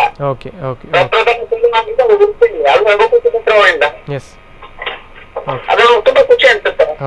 ಖಂಡಿತ ಸರ್, ಹಾಗೇನೆ ತಮ್ಮ ಮಾತುಗಳಿಗೆ ಉತ್ತರ ಕರ್ನಾಟಕದಲ್ಲಿ ನೋಡಿದ ತಕ್ಷಣ ಅವರಿಗೆ ಎಷ್ಟೋ ಜನಕ್ಕೆ ಕೂಡ ನಮ್ಗೆ ದುಡ್ಡಿಲ್ಲ ಆದ್ರೂ ಕೂಡ ಅವ್ರಿಗೆ ಎಷ್ಟೋ ಸಹಾಯಧನ ಕೂಡ ಮಾಡಿದ್ದಾರೆ ಅವರು. ಅವರಿಗೆ ಎಷ್ಟು ಕೊಟ್ಟರು ಕೂಡ ಸಾಲಕ್ಕಿಲ್ಲ. ಎಸ್, ಖಂಡಿತ ಹಾಗೇನೆ ಸರ್. ಸೊ ಬಹಳ ಖುಷಿ ಆಯಿತು ಕಾಲ್ ಮಾಡಿ. ಸೊ ನಿಮಗೆ ಆದಂಥ ಸಹಾಯಗಳ ಕುರಿತಾಗಿ ಹಂಚಿಕೊಂಡ್ರಿ. Thank you so much sir. Madam, ನೀವೊಂದು ಮಾಡಿದಂಥ ಸಹಾಯ, ಸೊ ರಘುಪತಿ ಭಟ್ರವರ ನೇತೃತ್ವದಲ್ಲಿ ನಿಮ್ಮ ಸಂಸ್ಥೆ ಭಾಳಷ್ಟು ಕೆಲಸವನ್ನು ಮಾಡಿದೆ. ಇವತ್ತು ತುಂಬ ಜನ ಹೇಳ್ತಿದ್ದಾರೆ ಆ ಸಂಸ್ಥೆಯಿಂದ ನಮಗೆ ಭಾಳ ಹೆಲ್ಪ್ ಆಯಿತು ಅಂತ. ಹೇಗೆ ಅನಿಸ್ತಾ ಇದೆ ಮೇಡಮ್ ಈ ಸಂದರ್ಭ? ತುಂಬ ಖುಷಿ ಆಯಿತು. ಯಾಕೆಂದರೆ ಯಾರಿಗೆ ಏನು ಲಾಭ ಇಲ್ಲದಿದ್ದರೆ ಎಲ್ಲ ಖುಷಿಯಿಂದ ಬಂದು ಎಲ್ಲ ಕೆಲಸ, ಯಾವ ಕೆಲಸ ಸಹ ನನ್ನಿಂದ ಆಗುದಿಲ್ಲ ಅಂತ ಹೇಳಿಲ್ಲ. ಎಲ್ಲ ಕೆಲಸ ಎಲ್ಲರೂ ಅವರವರಿಗೆ ಎಷ್ಟು ಆಗ್ತದೆ ಸಾಧ್ಯ ಉಂಟು ಅಷ್ಟು ಕಷ್ಟಪಟ್ಟು ಮಾಡಿದ್ದಾರೆ ಖುಷಿಯಿಂದ. ಎಸ್ ಸರ್, ನಾನು ತಮ್ಮಲ್ಲಿ ಕೇಳಬೇಕು ಸರ್, ಒಂದು ವೇಳೆ ಲಾಕ್ಡೌನ್ಗಳು ಈಗ ಪುನಃ ಈ ಪರಿಸ್ಥಿತಿಯನ್ನು ನೋಡುವಾಗ ಮತ್ತೆ ಲಾಕ್ಡೌನ್ ಬರುತ್ತಾ ಅನ್ನುವಂಥ ಒಂದಷ್ಟು ಚಿಂತನೆಗಳಿದೆ. ಈ ಎಲ್ಲ ಅಂಶಗಳನ್ನು ಗಮನಿಸುವಾಗ ಮುಂದಿನ ಯೋಜನೆಗಳನ್ನೇನಾದರೂ ಹಾಕೊಂಡಿದ್ದೀರಾ? ಒಂದು ವೇಳೆ ಲಾಕ್ಡೌನ್ ಬಂದರೆ ಏನು ಮಾಡಬೇಕು, ಆ ರೀತಿ ಏನಾದರೂ ಪ್ಲಾನಿಂಗ್ಗಳಿದೆಯಾ, ಹೇಗೆ ಸರ್? ಅಲ್ಲ, ನಮ್ಮ ಸಂಸ್ಥೆ ಎನ್ನುವಂಥದ್ದು ಆಸರೆ ಚಾರಿಟೇಬಲ್ ಟ್ರಸ್ಟ್ ಇರ್ಬೋದು, ಗಣೇಶೋತ್ಸವ ಎನ್ನುವಂಥದ್ದು ಇರ್ಬೋದು, ಇದು ಯಾವಾಗಲೂ ಜನರ ಪರವಾಗಿ ಇರುವಂಥದ್ದು. ನಮ್ಮ ಸಮಿತಿ ಸದಸ್ಯರೆಲ್ಲ ಸೇರಿ ಅದರ ಬಗ್ಗೆ ಚರ್ಚೆ ಮಾಡಿ ಇನ್ನು ಮುಂದೆ ಎಲ್ಲಿಯಾದರೂ ಲಾಕ್ಡೌನ್ ಬಂದ ಸಂದರ್ಭದಲ್ಲಿ ಜನರಿಗೆ ಏನಾದರೂ ಸಹಾಯ ಬೇಕಾದರೆ ನಾವು ಸಹಾಯ ಮಾಡಲಿಕ್ಕೆ ಯಾವಾಗಲೂ ರೆಡಿ ಇರ್ತೇವೆ. ಅದ್ರ ಜೊತೆ ಸರ್ ಇನ್ನೊಂದು ಪ್ರಶ್ನೆಯನ್ನು ತಮ್ಮಲ್ಲಿ ಕೇಳಬೇಕು ಸರ್. ಲಾಕ್ಡೌನ್ ಅನ್ಲಾಕ್ ಆಗ್ತಾ ಇದೆ, ಆದರೆ ಜನರು ಅದನ್ನು ತುಂಬಾ ಯೂಸ್ ಮಾಡಿಕೊಳ್ತಾ ಇದ್ದಾರಾ? ಕೊರೋನಾ ನಿಯಂತ್ರಣಕ್ಕೆ ಬಂದ ರೀತಿಯಲ್ಲಿ ವರ್ತಿಸ್ತಾ ಇದ್ದಾರೆ, ಸರ್ಕಾರದ ಆದೇಶಗಳನ್ನು ಒಂದಷ್ಟು ಕಡೆಯಲ್ಲಿ ಪಾಲಿಸ್ತಾ ಇಲ್ಲ ಅಂತ ಅನಿಸ್ತಿದೆಯಾ ಸರ್? ಖಂಡಿತವಾಗಿಯೂ. ಅಂದರೆ ಕೆಲವು ಕಡೆ ಮಾಸ್ಕ್ ಧರಿಸದೆ ಹೋಗುವಂಥದ್ದು, ಸಾಮಾಜಿಕ ಅಂತರ ಕಾಪಾಡಿಕೊಳ್ಳದೇ ಇರುವಂಥದ್ದು, ಜನ ಸಾಂದ್ರತೆ ಇರುವಲ್ಲಿ ಎಲ್ಲರೂ ಜನ ಒಟ್ಟು ಸೇರುವಂಥದ್ದು ಅದು ಸರಿಯಲ್ಲ. ಆದರೆ ಯಾಕಂದರೆ ಈಗ ನಾವು ಸರ್ಕಾರ ಎಷ್ಟು ಇದು ಮಾಡಿದ್ರು ಸಹ ನಮ್ಮ ಜಾಗ್ರತೆ ಉಂಟಲ್ಲ ಅದು ನಾವೇ ಮಾಡ್ಕೊಳ್ಬೇಕು. ಯಾಕಂದರೆ ಅದರಿಂದ ಈಗ ನಮ್ಮ ಒಬ್ಬರಿಗಲ್ಲ, ಮನೆಯಲ್ಲಿರುವವರಿಗೆ, ನಮ್ಮ ಹತ್ತಿರದಲ್ಲಿರುವವರಿಗೆ ಎಲ್ಲರಿಗೂ ಸಮಸ್ಯೆ ಆಗ್ತದೆ. ಆದ್ರಿಂದ ಎಲ್ಲರೂ ತಮ್ಮ ಸಾಮಾಜಿಕ ಜವಾಬ್ದಾರಿಯನ್ನು ಅರಿತು ಇದರೊಟ್ಟಿಗೆ ಕೋವಿಡ್-19 ಒಟ್ಟಿಗೆ ಹೋರಾಟ ಮಾಡಬೇಕು ಅಂತ ನಾನು ಅನಿಸ್ತಾ ಇದ್ದೆ ನನಗೆ. ಹಾಗೆ ಖಂಡಿತ ಗಿರೀಶ್ ಸರ್, ಒಂದು ವಾರ ಒಳ್ಳೆಯ ರೀತಿಯಲ್ಲಿ ಬಸ್ನ ವ್ಯವಸ್ಥೆಯನ್ನು ಮಾಡಿಕೊಟ್ರಿ, ಅದನ್ನು ಅವರು ಅದೇ ರೀತಿಯಲ್ಲಿ ಸ್ವಲ್ಪ ಸಮಯ ಕಂಟಿನ್ಯೂ ಮಾಡಿದ್ರು. ಈಗ ಅದನ್ನು ರೂಲ್ಸನ್ನು ಬ್ರೇಕ್ ಮಾಡ್ತಾ ಇದ್ದಾರೆ, ಒಂದಷ್ಟು ಕಡೆಗಳಲ್ಲಿ ಬಸ್ಗಳಲ್ಲಿ ತುಂಬ ಜನವನ್ನು ತುಂಬಿಸ್ಕೊಂಡು ಹೋಗ್ತಾ ಇದ್ದಾರೆ, ಈ ರೀತಿ ಆರೋಪಗಳು ಕೇಳಿ ಬರ್ತಾ ಇದೆ. ನೀವು ಮಾಡಿದಂಥ ಒಳ್ಳೆ ಕೆಲಸವನ್ನು ಇವತ್ತು ಮಿಸ್ಯೂಸ್ ಮಾಡ್ತಾ ಇದ್ದಾರೆ ಅಂತ ಅನಿಸ್ತಿದೆಯಾ ಸರ್ ಕೆಲವು ಕಡೆ? ಈ ಸಾರ್ವಜನಿಕವಾಗಿ ವ್ಯವಹರಿಸುವರು ಇಂಥದ್ದು ಹೆಚ್ಚಿನ ಸಲ ಮಾಡ್ತಾರೆ. ಯಾಕೆ ಹೇಳಿದರೆ, ಮಾನ್ಯ ಶಾಸಕರು ಮತ್ತು ನಾವು ಅವರ ಬಸ್ ಮಾಲಕರೊಟ್ಟಿಗೆ ಕುಳಿತು ಮಾತಾಡುವಾಗ ಹೇಳಿದ್ದಾರೆ, ಈಗ ನೀವು ಬಸ್ ಲಾಕ್ಡೌನ್ ಆಗಿ ಇಷ್ಟು ಬಂದಾಗಿದೆ, ಇನ್ನು ಪ್ರಾರಂಭಿಸುವಾಗ ಹೇಗೆ ಪ್ರಾರಂಭಿಸಬೇಕು, ಅದರಲ್ಲಿ ಹೇಗೆ ಮಾಡಿದರೆ ನಾವು ಸಕ್ಸಸ್ ಆಗ್ಬೋದು ಅನ್ನುವಂಥದ್ದನ್ನ ನಮ್ಮ ಸ್ವಯಂ ಸೇವಕರು, ಕಾರ್ಯಕರ್ತರು ನಿಮಗೆ ಮಾಡಿ ತೋರಿಸ್ತಾರೆ. ಅಂದರೆ ಉದಾಹರಣೆಗೆ ಸ್ಯಾನಿಟೈಸರ್ ಮಾಡೋದಂತಿರ್ಬೋದು, ನಾವು ಒಂದೇ ಮನೆಯವರು ಇದ್ರೆ ಇಬ್ಬರನ್ನು ಒಟ್ಟಿಗೆ ಕೂತ್ಕೊಳಿಸ್ತಿತ್ತು, ಇಲ್ಲದ್ರೆ ಒಂದೊಂದು ಸೀಟಲ್ಲಿ ಒಬ್ಬರನ್ನು ಕೂತ್ಕೊಳಿಸಿರೋದು. ಮತ್ತೆ ಪ್ರತಿಯೊಬ್ಬರು ಮಾಸ್ಕ್ ಧರಿಸದಿದ್ರೆ ಬಸ್ಗೆ ನಾವು ಒಂದು ಮಾಸ್ಕ್ ಕೊಡ್ತಿತ್ತು, ಇಲ್ಲದ್ರೆ ಅವ್ರು ಮಾಸ್ಕ್ ಧರಿಸುವಂತೆ ಮಾಡ್ತಾ ಇತ್ತು. ಮತ್ತೆ ಸ್ಕ್ರೀನಿಂಗ್ ಮಾಡಿ ಮತ್ತೆ ಅವರ ಆಗ ನಮಗೆ ಕಂಡಕ್ಟರ್ಗೆ ಹಣ ತೆಗೆದುಕೊಳ್ಳುವ ಕೆಲಸ ಇರಲಿಲ್ಲ. ಆದ್ರೆ ನಾವು ಏನ್ ಮಾಡ್ತಿತ್ತು ಹೇಳಿದ್ರೆ, ಪ್ರತಿಯೊಬ್ಬರ ಹೆಸರು, ಮೊಬೈಲ್ ನಂಬರ್ ಅನ್ನ, ಅವರು ಯಾವ ರೂಟಲ್ಲಿ ಎಷ್ಟು ಗಂಟೆಗೆ ಹೋಗಿದೆ ಅದನ್ನು ನೋಟ್ ಮಾಡಿ ಪ್ರತಿ ಟ್ರಿಪ್ಗೆ ಮಾಡ್ತಾ ಇತ್ತು. ಯಾಕೆ ಹೇಳಿದ್ರೆ, ಎಲ್ಲಿಯಾದ್ರೂ ಅವರ ಟ್ರಾವೆಲ್ ಹಿಸ್ಟ್ರಿ ಕೇಳ್ಕೊಂಡು ಏನಾದ್ರು ಬಂದ್ರೆ, ಇಲ್ಲಿ ಬಸ್ಸಲ್ಲಿ ಬಂದ್ರೆ ಅವರದ್ದು ಒಟ್ಟಿಗೆ ಯಾರು ಪ್ರಯಾಣ ಮಾಡಿ ಅಂಥದ್ದೆಲ್ಲ ದಾಖಲಾತಿಯನ್ನು ನಾವು ಮಾಡ್ಕೊಂಡಿತ್ತು. ಆದ್ರೆ ಅದು ಒಂದು ರೀತಿಯ ನಮ್ಮ ಒಂದು ಉಚಿತವಾದ ಸೇವೆಯನ್ನು ಮಾಡುವಾಗ ಅದೆಲ್ಲ ಸಾಗ್ತದೆ. ಆದರೆ ಪ್ರಾಯೋಗಿಕವಾಗಿ ಮಾಡುವಾಗ ಅದಾಯಿತು. ಮತ್ತೆ ಇವರು ಬಸ್ ಮಾಲಕರು ಬಸ್ಸನ್ನು ಪ್ರಾರಂಭ ಮಾಡುವಾಗ ಪ್ರಾರಂಭದ ದಿನಗಳಲ್ಲಿ ಅವರು ಸಾಮಾಜಿಕ ಅಂತರ ಮತ್ತೆ RTO ಅವರು ಒಂದು ಗೈಡ್ಲೈನ್ಸ್ ಕೊಟ್ಟಿರ್ತಾರೆ ಅವರಿಗೆ, ಇಷ್ಟು ಜನವನ್ನು ಹಾಕಬೇಕು, ಇಷ್ಟು ಕೆಪಾಸಿಟಿಯ ಬಸ್ ಸೀಟ್ ಇದ್ರೆ ಇಷ್ಟೇ ಹಾಕಬೇಕು ಅಂತ. ಆದ್ರೆ ನಮ್ಮ ತಿಳಿದ ಮಟ್ಟಿಗೆ RTO ಅವರು ಕೂಡ 2-4 ಕೇಸ್ಗಳನ್ನು ಹಾಕಿದ್ದಾರೆ. ಮತ್ತೆ ಜನ ಕೂಡ ಹಾಗೆ, ಈಗ ಬಸ್ಸಿನ ವ್ಯವಸ್ಥೆ, ಈಗ ಜನ ಮೊದಲು ಬಸ್ಸಲ್ಲಿ ಬರುವಾಗ ಹೆದರ್ತಿದ್ರೆ, ಬಸ್ ಪ್ರಾರಂಭ ಆದ ನಂತರ ನೀವು ಹೇಳಿದಾಗೆ ಅನ್ಲಾಕ್ ಆದ್ರೆ ಜನ ಸ್ವಲ್ಪ ಮೈ ಮರತ್ರ, ಅವರು ಕೂಡ ಹಾಗೆ, ನೀವು ಎಷ್ಟು ಸಾಲಾಗಿ ಬನ್ನಿ, ಬಸ್ ಹೋಗುದಿಲ್ಲ ನಿಲ್ಲಿ ಹೇಳಿದ್ರೆ ಅವರು ಕೂಡ ಬರ್ತಾರೆ. ಅದು ಎಲ್ಲವನ್ನು ಸತೀಶ್ ಕುಲಾರ್ ಈಗ ಹೇಳಿದ್ರು, ಈಗ ಬಸ್ಸಿನ ಡ್ರೈವರ್ ಕಂಡಕ್ಟರ್ಗಳದ್ದೇ ಜವಾಬ್ದಾರಿ ಇರುವುದಿಲ್ಲ, ನಮ್ಮದು ಜವಾಬ್ದಾರಿ ಇರ್ತದೆ. ಈಗ ಒಂದು ಬಸ್ ತಪ್ಪಿ ಹೋದ್ರೆ ಈಗ ಅದರ 5 ನಿಮಿಷದಲ್ಲಿ ಇನ್ನೊಂದು 10 ನಿಮಿಷದಲ್ಲಿ ಬಸ್ ಇದೆ, ಆದ್ರೆ ಜನ ಕೂಡ ಸ್ವಲ್ಪ ಅದಕ್ಕೆ ಸ್ಪಂದಿಸಬೇಕಾಗ್ತದೆ. ಈಗ ಬಸ್ ಮಾಲಕರು ಆ ಧೈರ್ಯ ಮಾಡಿ ಬಸ್ ಆದ್ರೆ ಅವರೇನು ಅಷ್ಟು ಲಾಭದಲ್ಲಿ ನಡೆಸ್ತಿದ್ದಾರೆ ಅಂತ ನಮ್ಗೆ ಅನಿಸುದಿಲ್ಲ, ಆದ್ರೆ ಇರ್ಬೋದು, ಅದು ಅವರಿಗೆ, ಅವರ ಲೆಕ್ಕಾಚಾರ ಅವರಿಗೆ ಬಿಟ್ಟದ್ದು. ಆದ್ರೂ ಕೂಡ ಜನ ಸಮೂಹದಲ್ಲಿ ಕೂಡ ಒಂದು ಜವಾಬ್ದಾರಿ ಅನ್ನೋದು ಬರ್ಬೇಕು, ನಮ್ಮನ್ನು ಕೂಡಿ. ಈಗ ನಾವು ಕೂಡ ಹೋದಲ್ಲಿ ಇಲ್ಲಿ ಹೇಳೋದು, ನಾವು ಕೂಡ ಅದನ್ನೇ ಮಾಡ್ತಾ ಹೋದ್ರೆ ಅದಕ್ಕೆ ಅರ್ಥ ಇರೋದಿಲ್ಲ. ಜನ, ಸರ್ಕಾರ ಈಗ ಹೇಳಿದ್ರು, ಸರ್ಕಾರಗಳು ನಿಯಮಗಳನ್ನು ಮಾಡ್ತದೆ. ಈಗ ಮುಂದೆ ಮಾತಾಡ್ತಾ ಬರ್ಬೋದು, ಕ್ವಾರಂಟೈನ್ ವಿಷಯಕ್ಕೆ ಬರ್ಬೋದು, ಅಲ್ಲಿ ಕೂಡ ಸ್ವಲ್ಪ ಸಮಸ್ಯೆಗಳು ಆಗ್ತಾ ಉಂಟು. ನೀವು ಹೇಳಿದಾಗೆ ಬಸ್ ಈಗ ನಾವು ನಮ್ಮ ಪಕ್ಕದ ಜಿಲ್ಲೆ ಅಂದ್ರೆ ದಕ್ಷಿಣ ಕಾಸರಗೋಡು ಜಿಲ್ಲೆಯಲ್ಲಿ ನಾವು ವಾಟ್ಸಪ್ ಅಲ್ಲಿ ನೋಡಿದ್ವಿ, ಅಲ್ಲಿ ಬಹಳಷ್ಟು ಕೋವಿಡ್ ಪಾಸಿಟಿವ್ ಕೇಸ್ಗಳು ಬಂದಿದೆ. ಆದ್ರೆ ಅಲ್ಲಿದ್ದು ಬಸ್ ವಿಡಿಯೋ ಹಾಕಿದ್ದಾರೆ, ಅದು ಅದರಲ್ಲಿ ಒಂದು ಅವರು ಹಾಸ್ಯಾಸ್ಪದವಾಗಿ ಬರ್ದಿದ್ದಾರೆ, ಅಂದ್ರೆ ಹಾಸ್ಯಕ್ಕಾಗಿ ಬಸ್ಸಿನಲ್ಲಿ ಫುಲ್ ಜನ ಹಾಕಿ ಕೊರೋನಾ ವೈರಾಣುವನ್ನು ಉಸಿರು ಕಟ್ಟಿಸಿಕೊಳ್ಳುವುದು ಅಂತ. ಅಂದ್ರೆ ಜನ ಉಸಿರು ಕಟ್ಟು ಸಾವಿದಲ್ಲ, ಆ ಬಸ್ಸಿನ ಇದ್ದ ಜನ ಅಂತದ್ದು ವಿಡಿಯೋಗಳು. ಅಂದ್ರೆ ಅದರ ಅರ್ಥ ಜನ ಒಂದು ರೀತಿಯಲ್ಲಿ ಅನ್ಲಾಕ್ ಸಿಸ್ಟಮ್ ಅಲ್ಲಿ, ಅಂದ್ರೆ ಕೋವಿಡ್ ಹೋದ ರೀತಿಯಲ್ಲಿ, ಆಕ್ಚುಲಿ ಅದು ಕೋವಿಡ್ ನ ಬಗ್ಗೆ ಅದರ ತಿಳಿದವರು ಡಾಕ್ಟರ್ಗಳು ಅದರದ್ದು ಹೇಳ್ತಾರೆ. ಆದ್ರೆ ಅದು ನಾವು ಇನ್ನೂ ಕೂಡ ನಮ್ಗೆ ತಿಳಿದ ಹಾಗೆ ಅದರ ಹೋರಾಟವನ್ನು ನಿರಂತರ ಮಾಡ್ತಾನೆ ಬರ್ತುವಂತ ಪರಿಸ್ಥಿತಿ ಇದೆ. ಅದರಿಂದ ಜನ ಕೂಡ ಯಾವುದೇ, ಈಗ ಸರ್ಕಾರ ಆಗ್ಲಿ ಪ್ರೈವೇಟ್ನವರಾಗ್ಲಿ ಏನು ವ್ಯವಸ್ಥೆಗಳನ್ನು ಸಾರ್ವಜನಿಕ ವ್ಯವಸ್ಥೆಗೆ ಮಾಡ್ತಾರ, ಅಲ್ಲಿ ನಮ್ಮದು ಪಾಲುದಾರಿಕೆ ಇದೆ, ಅಲ್ಲಿ ಕೂಡ ನಮ್ಮ ಕರ್ತವ್ಯ ಇದೆ ಅಂತ ನನ್ನ ಅನಿಸಿಕೆ. ಅದರ ಜೊತೆ ಸರ್ ಕ್ವಾರಂಟೈನ್ ಸೆಂಟರ್ನ ಬಗ್ಗೆ ಮಾತನಾಡಿದ್ರಿ. ಉಡುಪಿ ಜಿಲ್ಲೆಯಲ್ಲಿ ಕ್ವಾರಂಟೈನ್ ಸೆಂಟರ್ಗೆ ಒಳ್ಳೆ ರೀತಿಯ ವ್ಯವಸ್ಥೆಗಳನ್ನು ಮಾಡಲಾಗಿತ್ತು. ಕ್ವಾರಂಟೈನ್ ಸೆಂಟರ್ಗಳಲ್ಲಿ ಕೂಡ ಒಂದಷ್ಟು ಜನ ನಿಯಮವನ್ನು ಮುರಿತಾ ಇದ್ರು. ಈಗಿರುವಂಥ ನಿಯಮಗಳನ್ನು ಕೂಡ ಒಂದಷ್ಟು ಜನ ಮುರಿತಾ ಇದ್ದಾರೆ, ಮನೆಗಳಿಂದ ಹೊರಗೆ ಹೋಗ್ತಾ ಇದ್ದಾರೆ, ಸೀಲ್ ಡೌನ್ ಆದರೂ ಕೂಡ ಮನೆಯಿಂದ ಹೊರ ಬರ್ತಾ ಇದ್ದಾರೆ. ಈ ಎಲ್ಲ ಘಟನೆಗಳು ನಡೀತಾ ಇದೆ, ಇದರ ಬಗ್ಗೆ ಏನು ಹೇಳ್ತೀರಾ ಸರ್? ಈ ಕ್ವಾರಂಟೈನ್ನ ವಿಷಯದಲ್ಲಿ ನಿಮಗೆ ಭಾಳಷ್ಟು ಕೆಲವು ಜನರಿಗೆ ಕೂಡ ಗೊಂದಲಗಳಿವೆ. ಹೌದು. ಯಾಕಂತೇಳಿದರೆ ಈ ಕೋವಿಡ್-19 ಎನ್ನುವುದು ಈ ಸರ್ಕಾರಗಳು ಏನು ಮಾಡ್ತವೆ ಹೇಳಿದರೆ, ಅದಕ್ಕೆ ಗೈಡ್ಲೈನ್ಸ್ ಕೊಡಲಿಕ್ಕೆ, ಸರ್ಕಾರಗಳಿಗೆ ಮಾರ್ಗದರ್ಶನ ಕೊಡಲಿಕ್ಕೆ ಕೋವಿಡ್ ಅಂದರೆ ಅದ್ರ ಡಾಕ್ಟರ್ಸ್ಗಳು ಒಂದು ಎಕ್ಸ್ಪರ್ಟ್ ಟೀಮ್ಗಳನ್ನು ಇಟ್ಟಿರ್ತಾರೆ. ಅವರು ಏನು ಮಾರ್ಗದರ್ಶನ ಕೊಡ್ತಾರೆ ಅದರ ಸಾಧಕ ಬಾಧಕಗಳನ್ನು ನೋಡಿಕೊಂಡು ಸರ್ಕಾರ ಆದೇಶ ಕೊಡ್ತದೆ, ಜಿಲ್ಲಾಡಳಿತ ಅದನ್ನು ಪಾಲಿಸ್ತದೆ, ಅದನ್ನು ಆದೇಶದೊಳಗೆ ಪಾಲನೆ ಮಾಡಲಿಕ್ಕೆ ಹೇಳ್ತದೆ. ಇಂಥ ಸಂದರ್ಭದಲ್ಲಿ ಈಗ ನಿಮಗೆ ತಿಳಿದಾಗೆ ವಿದೇಶದಿಂದ ಬರುವವರು, ಅದರ ಮಧ್ಯದಲ್ಲಿ ಹೊರ ರಾಜ್ಯದಿಂದ ಬರುವವರು, ಅದರಲ್ಲಿ ಕೂಡ ನಮ್ಮ ಪಕ್ಕದ ಮಹಾರಾಷ್ಟ್ರದಿಂದ ಬರುವವರಿಗೆ, ಇವರಿಗೆ ಬೇರೆ ಬೇರೆ ರೀತಿಯ ಕ್ವಾರಂಟೈನ್ ವ್ಯವಸ್ಥೆಗಳಿದೆ. ಈಗ ನಾವು ಗಣೇಶೋತ್ಸವದ ಕಾರ್ಯಕರ್ತರಾಗಿ ಒಂದು ರೀತಿ ಆದ್ರೆ, ನಾವು ಜನಪ್ರತಿನಿಧಿಯಾಗಿ ನಮಗೂ ಫೋನ್ಗಳು ಬರ್ತಾ ಇರ್ತದೆ. ಸರ್, ನಾವು ದುಬೈಯಿಂದ ಬಂದಿದ್ದೇವೆ, ಇನ್ಸ್ಟಿಟ್ಯೂಷನ್ ಕ್ವಾರಂಟೈನ್ 7 ದಿನ, 2 ದಿನದಲ್ಲಿ ಏನಾದ್ರು ಮನೆಗೆ ಹೋಗ್ಲಿಕ್ಕೆ ಆಗ್ತದಾ, ಮತ್ತೆ ನಮ್ಮ ಮನೆಯಲ್ಲಿ ಇದ್ದಾರೆ, ನಾವು ಹೊರಗೆ ಹೋಗ್ಬೋದಾ, ಈ ರೀತಿಯ ಒತ್ತಡಗಳು. ಜನ ಕೂಡ ಒಂದು ರೀತಿಯ ಭಯ ಇದ್ರೂ ಕೂಡ ಏನೋ ಒಂಥರ ಆತುರದ ಇದರಲ್ಲಿ ಇರ್ತಾರೆ.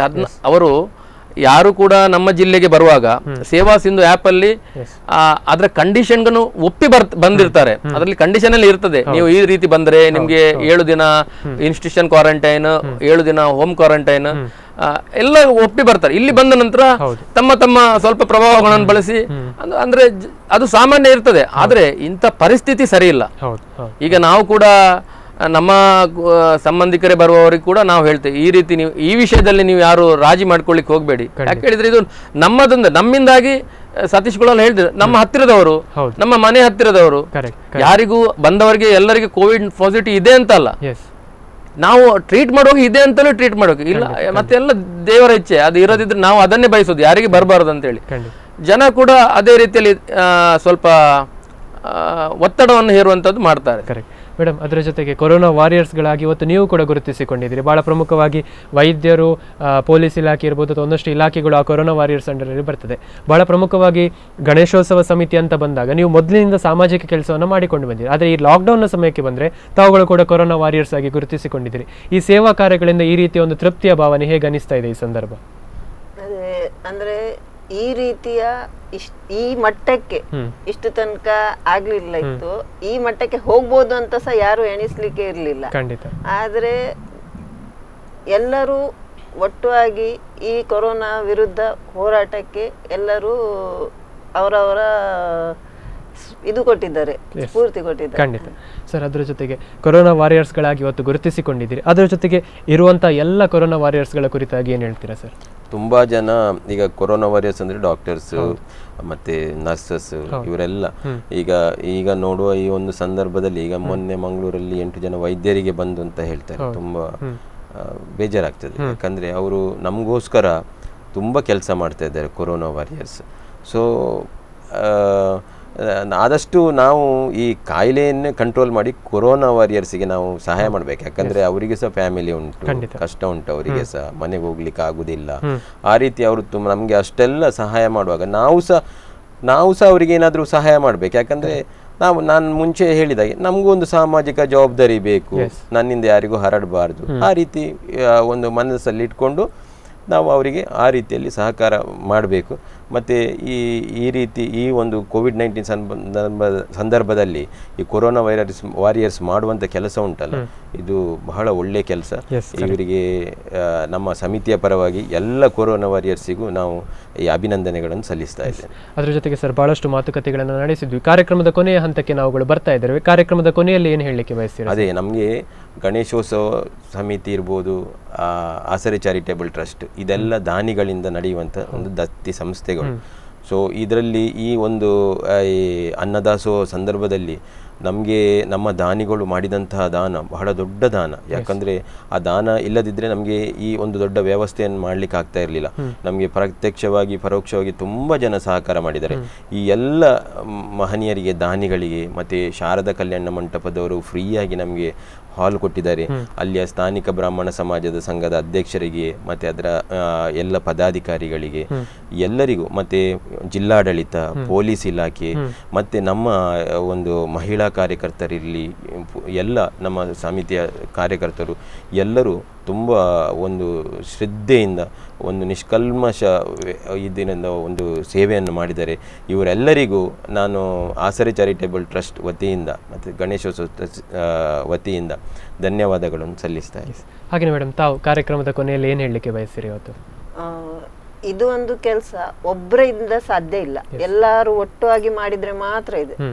ದಾನಿಯವರು, ವಾಲಂಟಿಯರ್ಸ್ ಅವರು, ಬೇರೆ ಇವರಿಗೆ ಕೊಡುವವರು, ರೀಚ್ ಆಗುವ ಹಾಗೆ ಮಾಡುವವರು, ಹಾಗೆ ಎಲ್ಲ ಒಟ್ಟುವಾಗಿ ಆದದ್ರಿಂದ ನಮ್ದು ಈ ಕಾರ್ಯಕ್ರಮ ತುಂಬಾ ಯಶಸ್ವಿಯಾಗಿದೆ ಅಂತ ನನಗೆ ಅನಿಸ್ತದೆ.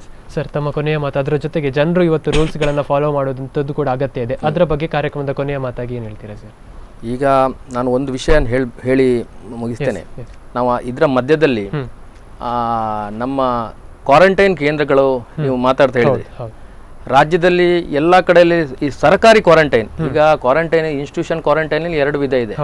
ಒಂದು ಅವರು ಬಂದದ್ದು ಸರ್ಕಾರಿ ಕ್ವಾರಂಟೈನ್ ಇದ್ರೆ ಸರ್ಕಾರಗಳು ಎಲ್ಲಿ ಹಾಸ್ಟೆಲ್ಗಳು ಅಲ್ಲಿ ಸೂಚಿಸುತ್ತೆ ಅಲ್ಲಿ ಎಲ್ಲ ಇರ್ತಾರೆ. ಮತ್ತೊಂದು ಅವರ ಸ್ವಂತ ಖರ್ಚಲ್ಲಿ ಆ ವಸತಿ ವ್ಯವಸ್ಥೆಗಳಲ್ಲಿ ಅವರಿದ್ರು.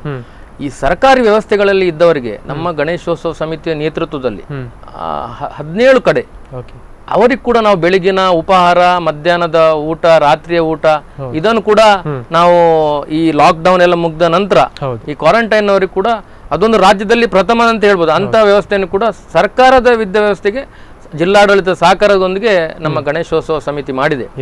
ಆದ್ರಿಂದ ಇನ್ನು ಜನರ ಬಗ್ಗೆ ಈ ರೀತಿಯ ಇನ್ನೂ ಕೂಡ ನಾವು ಇದನ್ನು ನಿರಂತರವಾಗಿ, ಈಗ ತಜ್ಞರು ಹೇಳೋ ಪ್ರಕಾರ ಮುಂದಿನ 1 ವರ್ಷ 2 ವರ್ಷ ಅಂತ ಹೇಳ್ತಾರೆ. ಆ ಮಧ್ಯದಲ್ಲಿ ವ್ಯಾಕ್ಸಿನೇಷನ್ ಬರ್ತದ, ಅದು ಬೇರೆ ವಿಷಯ. ಅಷ್ಟು ತನಕ ನಾವು ಕೊರೋನಾದ ಒಟ್ಟಿಗೆ ಬದುಕುವಂಥದ್ದನ್ನು ಮಾನ್ಯ ಪ್ರಧಾನಮಂತ್ರಿಗಳು ಅದನ್ನೇ ಹೇಳಿದ್ದಾರೆ. ಕೊರೋನಾದೊಂದಿಗೆ ಬದುಕುವಂಥದ್ದನ್ನು ನಾವು ಕಲಿಬೇಕಾಗ್ತದೆ. ಆದ್ರೆ ಸಾಮಾಜಿಕ ಜೀವನದಲ್ಲಿ ನಮ್ಮದು ಆದ ಒಂದು ಏನು ಹೇಳ್ತಾರೆ ಕರ್ತವ್ಯ ಇರ್ತದೆ. ಈಗ ನಾವೆಲ್ಲರೂ ರಾಷ್ಟ್ರೀಯ ಸ್ವಯಂ ಸೇವಕ ಸಂಘದ ಪ್ರೇರಣೆಯಿಂದ ನಮ್ಮ ಗಣೇಶೋತ್ಸವ ಸಮಿತಿ ಎಲ್ಲ ಕಾರ್ಯಕರ್ತರು ಮತ್ತು ನಾವೆಲ್ಲ ಇದ್ದವರು ಇದನ್ನು ನಾವು ಒಂದು ಸೇವೆ ಅಂತ ಮಾಡೋದಕ್ಕೆ ನಾವು ನಮ್ಮ ಕರ್ತವ್ಯ ಅಂತ ನಾವು ಮಾಡಿದ್ದೇವೆ ಇದನ್ನು. ಆದ್ರಿಂದ ಜನ ಕೂಡ ತಮ್ಮ ಕರ್ತವ್ಯಗಳನ್ನು ಅರಿತು ಆ ಸಾಮಾಜಿಕ ಅಂತರಗಳನ್ನು ಕಾಪಾಡಿಕೊಳ್ಳುವುದು,